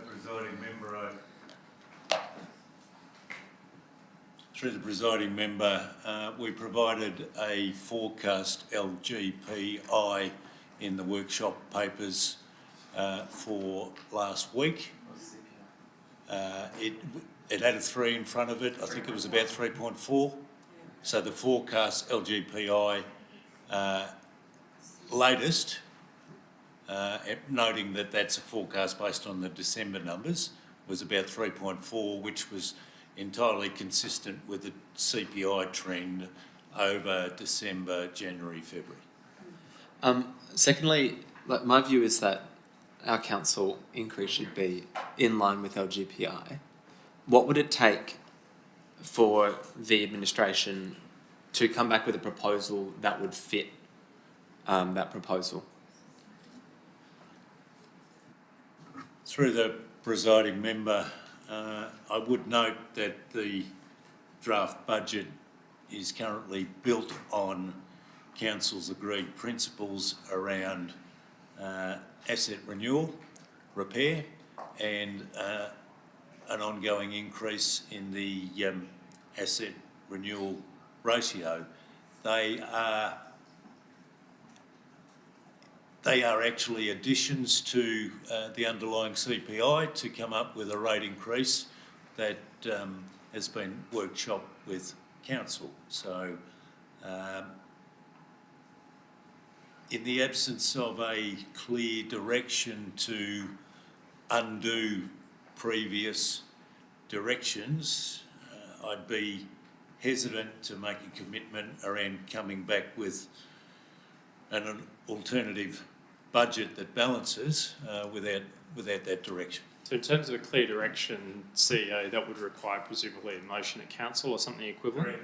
Yep. So Councillor Davis would be obviously entitled to put forward a motion suggesting a change in how the CPI is factored in, and that would then get voted on. Can I ask a follow-up question? Certainly. So fees and charges are expected to increase by, I think, about 7.5%, on top of, fees and charges going from 91.4 million to 98 million. So it's a significant increase. This is on paragraph 6. Through the chair. Not a rate increase, this is fees and charges. Through the chair, I mean, it's similar to the other items that you've looked at, is that, yes, we are increasing the base fee by CPI. However, there's also volume impacts in there in terms of increased parking, increased other fees. So it's volume and percentage increase combined. So it's quite simplistic just to look at it as a 7% increase in fees and charges. So we've had an answer to the question. No, what was the question? So you were... No, that wasn't my question at all. Presiding member, the observation about the increase in fees is a reflection not only of the increase of the fees that have been maintained at CPI, so a number with a 3 in front of it. A significant part of the fees and charges revenue relates to council's parking revenue, including expiations, and there are underpinning volume assumptions about the level of on-street, off-street and expiation revenue. So it's not just about the increase in the dollar fee, it's about the volumes underpinning those revenue streams. So, Councillor Davis, you're looking to, Sarah, still asking a question. Are you going to speak to the motion as well? Noting that there is a 7.5%, there's an increase of about $7 million in our fees and charges. That's not disputed. Yeah, it's in the paper. No one's disputing. I can't even get through a question. Well, I don't understand why you're fighting me on this. I'm saying that we have such a massive increase of $7 million, well above CPI, well above this in our income. Why? Like, what I'm concerned about is that increase in revenue has then been allowed for other areas to absorb that rather than returning that to ratepayers and rather than the city being able to extend its operating surplus. And I'm worried about, I guess I'm asking you, what has been the culture in terms of the increase in fees and charges versus the increase in other massive expenses like employee costs? Like, has that been the culture in terms of, well, we've made an increase here so we can have an increase here? Or has the administration looked for every single dollar we can return to ratepayers in formulating this budget? So the broad question is, what's the approach in general that's been applied in preparing this budget? To achieve a balanced budget with a minimum impost on ratepayers. I feel like if there are more specific questions, the administration would be happy to help, Councillor Davis. I'm going to speak to it now. Happy for you to speak to it. Look, to me, this just doesn't stack up at all. There's a lot of things that we don't understand in this very short document, comparably for the amount of money we're spending. Total expenses of the council will rise by a huge amount, about $20 million. Now, yes, we've had some additional properties, but I don't think that a couple of extra additional properties then increases the cost. There is economies of scale in relation to that. It doesn't increase the number of footpaths we need, it doesn't increase the number of libraries we need, it doesn't increase the Torrens Weir or the bridge or any of those things at all. My concern is that the administration has allowed this budget to grow at a rate well beyond what it should have. And unfortunately, I don't have the ability to, based on the information that we've been given, to understand or even begin to understand why there's been such a massive increase in some of these expenses. And certainly there was no council approval for an increase of employee costs of $7 million. Quite possibly materials and contracts, sure. But I think, based on what we're presenting here tonight, I find it nearly impossible to properly assess where our budget's at, because we haven't actually received the reports and the changes to the service levels. We haven't looked at we haven't voted on it. There's no council resolution adopting those changes. And what I'm concerned about is that, say, a windfall, by going around and increasing our fees and charges and increasing our revenue from car parking, fines and expiations to like millions of dollars a year, which is, we now can't even cope with the complaints. We have to get another employee to cope with the level of complaints we're receiving from that thing. I don't see that this is actually a budget that has the priorities right, and that is a budget that's focused on growing the city and supporting our ratepayers. Predominantly, we are a CBD. We are a central business district. That is our entire focus. And to me, the priorities that have been set by this council are significantly off. And I don't think this is a growth budget for the city. This seems to me that we have constraints, but rather than look at how we can grow the pie, we've looked at who we can take money off of.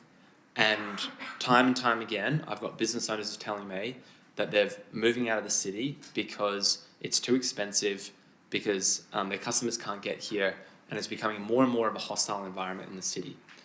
And I'm very, very concerned about the budget that we're proposing because the general rates revenue proposed is quite astonishing at an increase of about $10 million in our rates revenue and another $20 million in our expenses, when I can't see the benefit that ratepayers are getting for that. And I'm very much concerned that the council is being fed a finished report with information that we can't prosecute, that we can't fully understand, and is essentially coming to us fait accompli without the ability to prosecute and interrogate it.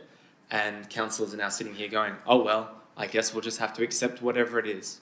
And information that's been requested, and when those questions come in, it's either I'll take that on notice, Councillor Davis, or don't have that information in front of me, or no, you can't have that information, and then oh no, we can't possibly have a cut.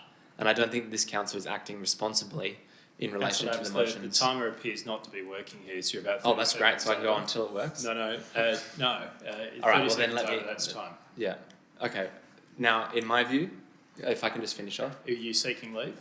Well, just give me 10 seconds. Okay, I'll give you 10 seconds. In my view, I'm not willing to vote on this until I understand the fees and charges for employee costs and the increase to service levels and the proposal of the increased $7 million for me to fully understand where that's come from.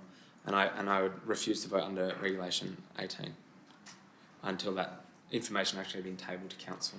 So again, I'll clarify then, has the information that's been outlined by Councillor Davis there, has that already been provided in the extensive background documents? I'm seeing nodding of a head from Mrs. Patalis. That information has already been provided.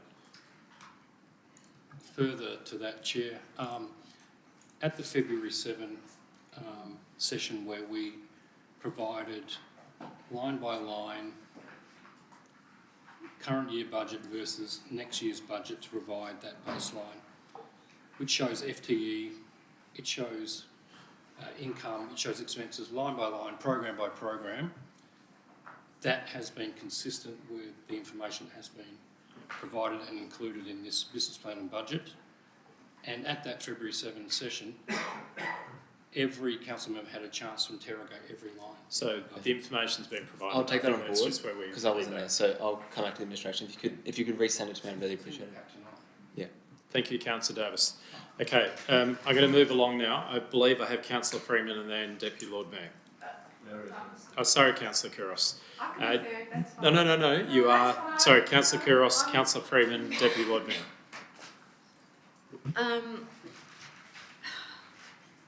Every year we have this same debate. Some people like this budget, some people don't like this budget. And it goes round and round in circles. And here we are again this year, and we're going to be fighting over whether this is a good budget or not. But it's really hard, to be really honest, to say whether it is a really good budget because I'm not really confident that we're delivering outcomes without unnecessary duplication or inefficiencies. Time and time again, I have been asking for an efficiency report. Time and time again, you tell us that it's line by line, it's there in front of you. Time and time again, we have councillors that tell you where you could do some cuts or do some savings. Time and time again, we're told, no, you can't. I feel like I'm constantly being dictated. Nothing is being heard. Nothing's taken on board. We're told where this budget is, and then we've got other councillors just applaud them and say, great work. Well, this is not a board. I represent the ratepayers and the community. I have to answer to them when they ask me, is there 7 people looking at a whole? And where are the efficiencies when we are doing our roadworks? Why is there only one person that's doing the pruning or the gardening on the street when it clearly needs more support in that area? I don't know. I can't answer because I don't have my eye on these things because all I get is a high-level view on the budget. And just to say, yep, good on you, yep, you should be doing a job. But yet, I get complaints that this community is telling me that they feel that some things are missing or some things are not being attended to. And yet, when we ask for more detail, we're getting a laugh, a nod, a shake of a head, why, and a sigh. And I'm not enjoying that because they are here as elected members and they have the right to question whatever which way that they want. So at this moment, we're provided a high-level overview, but I really, really understand why we would like, some people would like the underlying detail that allows that you to fully test the assumptions behind it all. I get it, because we're not feeling confident. I get why people are looking at cuts and cutting programs, because they're trying to find things to deliver for the community, and I get that. And we're not getting that. And the operations really, we really need to see the efficiencies in regards to employee costs, in regards to the materials. There's an increase. What was that? It was 11% increase in the cost of materials. We're looking at people costs are up 12%. Are you seeking leave for an extension, I Councillor can't believe Couros? that's even 3 minutes, because I could go on forever and I can't. So all those supporting an extension for Councillor Couros? Not forever, just... Sorry, can I just please do a hand count there? Well, I could again? go on forever. Yes, declare that carried. We are not testing what programs could be retimed. We are just told that this is what we're doing and this is how we're moving forward. We're not really testing anything. All we're doing is saying, here's your budget, this is what you want to deliver. You tell us what you want to cut from it. Okay, we've told you where we want to cut from it. Oh, no, we don't think that you should cut that. So what was the whole point of being collaborative? What was the whole point of having the workshops? What was the whole point of having these discussions, of shaping a budget where some councillors feel the community is required in regards to, bikes? Let's talk about that. We're going to be talking about later. We are not really driving the budget in according to where the councillors are saying attention is needed. And the one thing that really is important where attention is needed is the economy of our city. We are heading for really difficult times. We are not even setting our budget up for those difficult times that are ahead. And that is what's concerning me. And it's like business as usual. We're just going to keep on doing the same thing, and yet we're not putting any strategic plans ahead of us in regards to how we're going to support our community for any difficult times ahead. But that obviously is another discussion, but we're talking about the operating budget, and I have to say that more information is needed for me to say that I could say that I am confident that we are looking at efficiencies and we are managing our city correctly. Thank you, Councillor Couros. Just a couple of responses there before, or observations before that's okay, I'm going to share some observations anyway before I hand over to Councillor Freeman. One of those is that all members are entitled to obviously ask for more information. The other thing is projects have been not knocked back by administration. They have recommended that some need to be retained. Council members are entirely able to work together to identify projects that they believe must be in. So just clarifying that that's advice from the administration, but we could choose if we wanted to either add or remove projects. Thank you, Chair, but I didn't ask for an explanation. Thank you. Okay, I often want anyway, Councillor Couros. Councillor Freeman and then Deputy Lord Mayor. Okay, thank you, Chair. So look, I have to admit, I think 90% of this operating budget I am comfortable with, so echoing some of the sentiments of my fellow councillors. And I don't want to hold up that 90% from continuing with consultation and working backwards from 30 June so we can perfect that 10%. I have faith that the process that follows from now on will allow us to perfect that 10%. I really hope so. But I do just want to talk a little bit about, some of the other comments that have been made tonight about why we're proposing these changes. I realise I'm becoming the bike guy, but there's a reason why I've put these motions up. So I'd like to remind councillors, I asked for an undertaking of what we delivered with cycling last year, and this is it.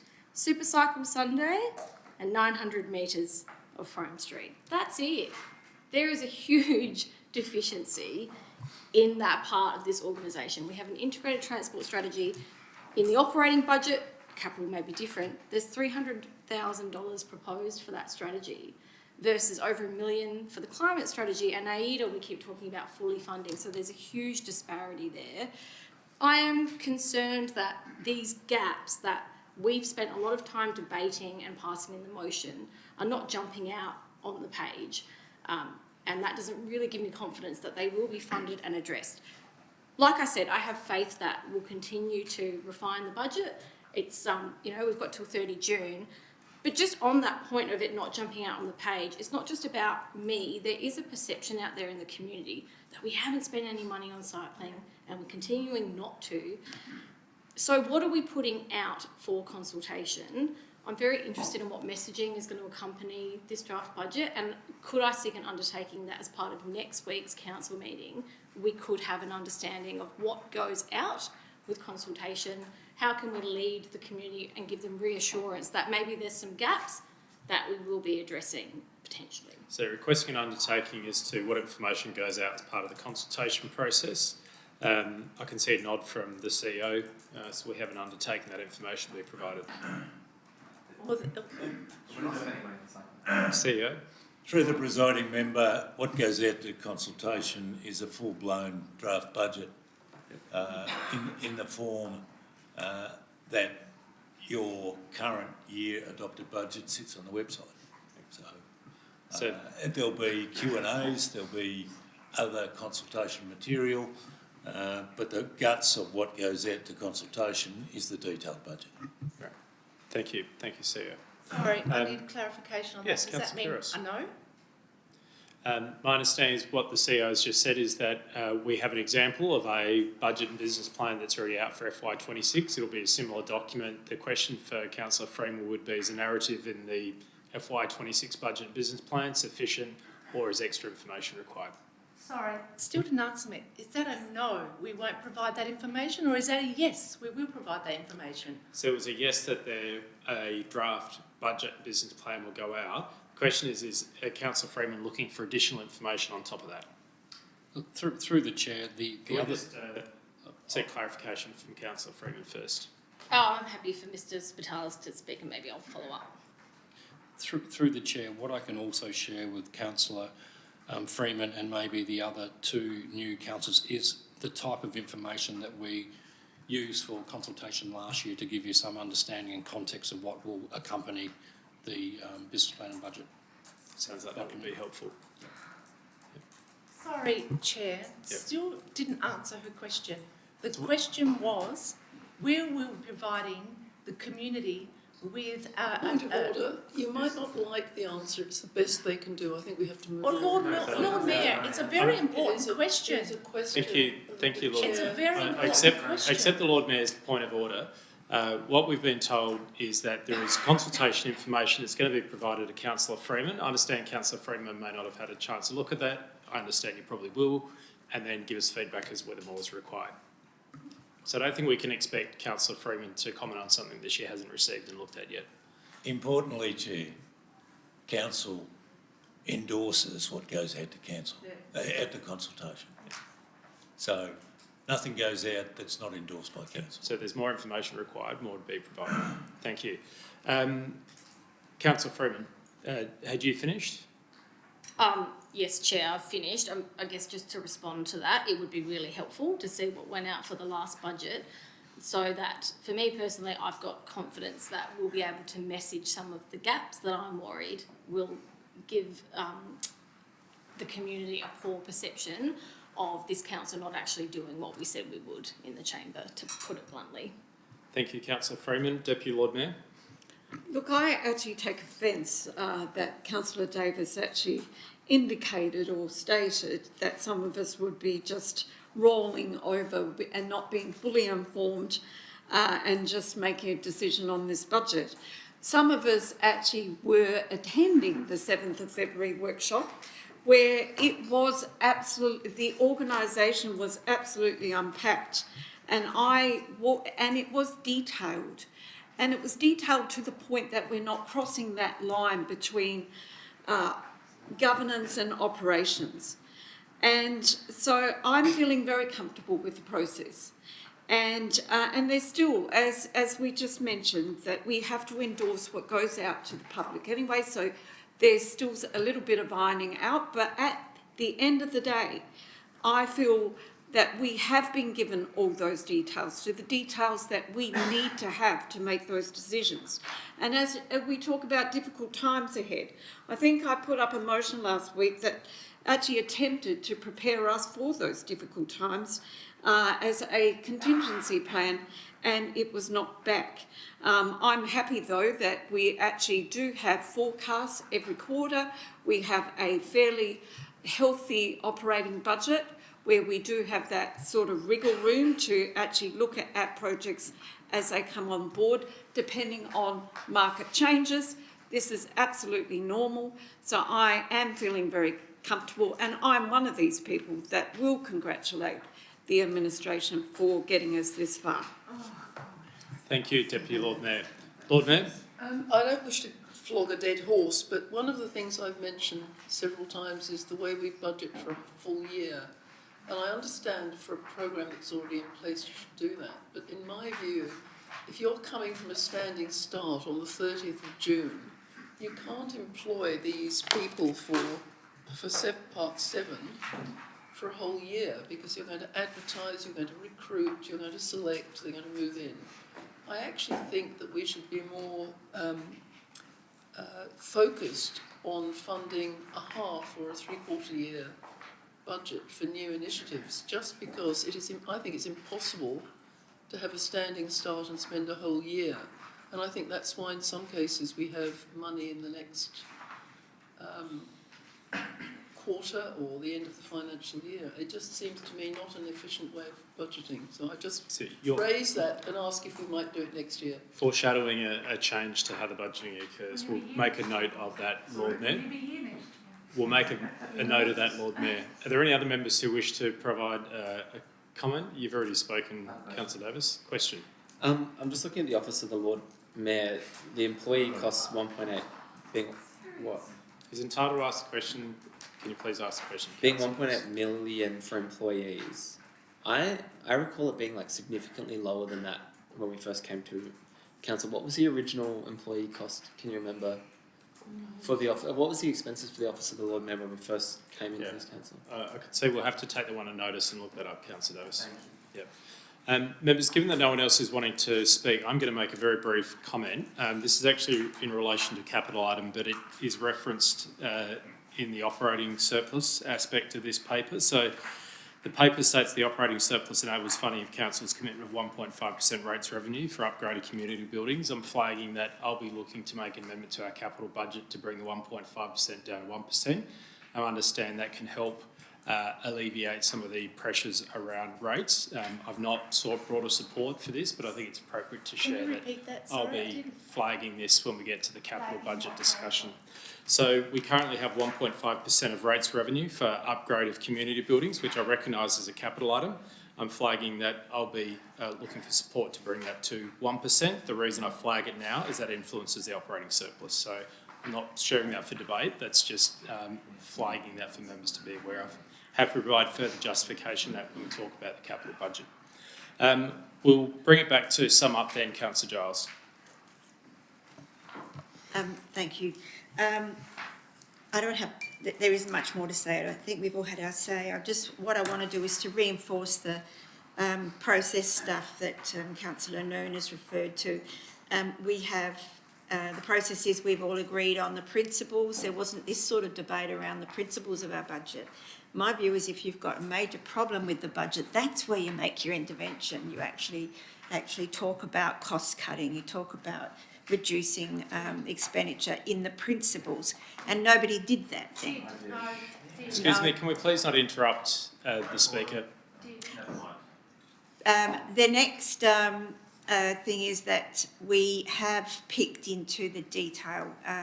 That was what was different about this year's process compared to previous processes. We did have those workshops, and they weren't just broad discussions. Every director stood up and talked through every single line about what each of them meant, and there were lots of questions and lots of debate about that, and also some proposed changes as well, and also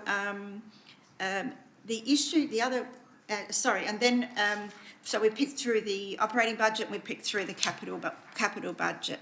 In terms of issues raised around the expenses and about cost cutting, I mean, I don't believe, when I'm thinking about being a councillor and how I respond to my community, that my job, and what all the community would see as my job, is to cut the budget. My job is to make sure we have a balanced budget that delivers on the strategic plan, as the CEO pointed out. That's my job. So I'm not going to be running around looking for cuts, because I don't believe we should have cuts. We should actually focus on spending. What are we spending in order to deliver the strategic plan? Cuts without the context of what it then delivers to the strategic plan are just a very sort of punitive way of looking at budgeting. And money well spent builds amazing dividends in ways that sometimes we can't even imagine in terms of community satisfaction and community capital. So I think that the criticisms about the process, I don't think we can fault the process this time around. If you've got no information, what I would suggest you do is you've missed your opportunity. Take your opportunity, use the process well, and you'll get far more reflective budget about what your priorities are. Don't come at the last minute and bag the process when you haven't been involved in it. So I urge you to all vote on this. Thank you, Councillor Giles. I'll put it to the vote. All those in favour? All those opposed? Declare that carried. Thank you, members. We'll move on now to agenda item. Councillor Marr. You're moving agenda item. So 7.3 is the the FY26 Q4 Forward Procurement Report. It's been moved by Councillor Marr. Already had a hand up by the Lord Mayor to second that. Would you like to speak to it, Councillor Marr? No, we're just noting the report. There's not much to say here. Great, wonderful. So it's noted. With a second, like to speak, Lord Mayor? No. Councillor Martin? Look, I just have a question.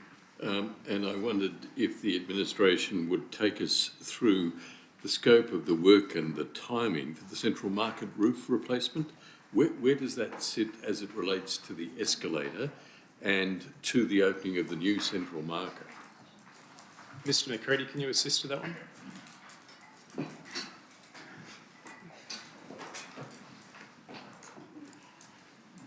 Through you, presiding member, I'll separate the escalator because the escalator doesn't have much relevance to this as we talk, but this is planned works that we've actually discussed previously with Central Market through ACMA in regards to works which are essential.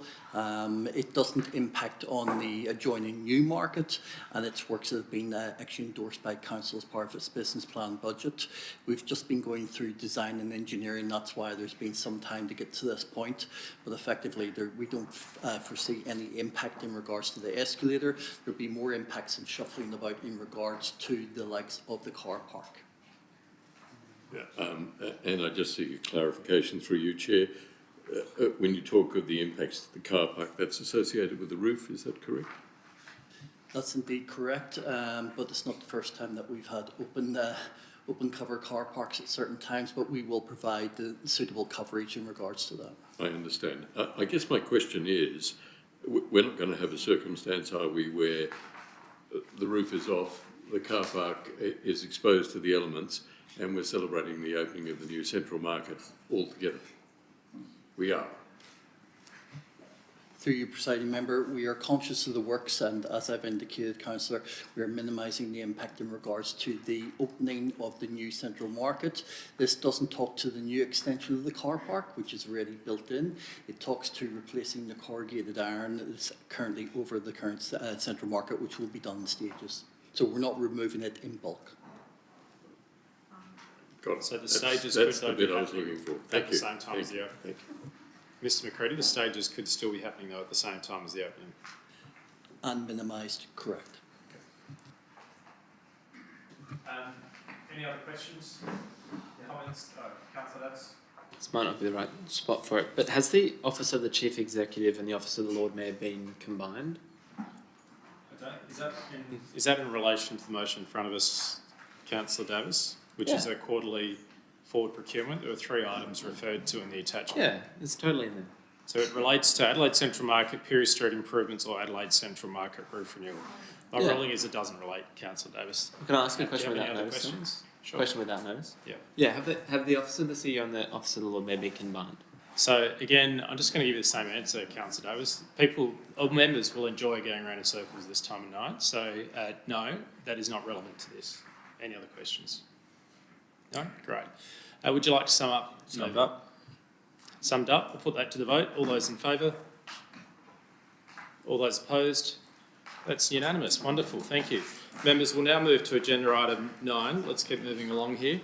Agenda item 9 is the motion to exclude the public, moved by Councillor Kabata, seconded by the Deputy Lord Mayor. Thank you, members. We actually need 2 of those. Councillor Kabata again is moving it, seconded by Councillor Ma. I just keep seeing hands going up in the corner there. All those in favour? Can we just do that vote again? All those in favour? This is the exclusion clause. All those opposed? Declare that carried unanimously. Thank you, members.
Grenfell Street, Capital Works, EV.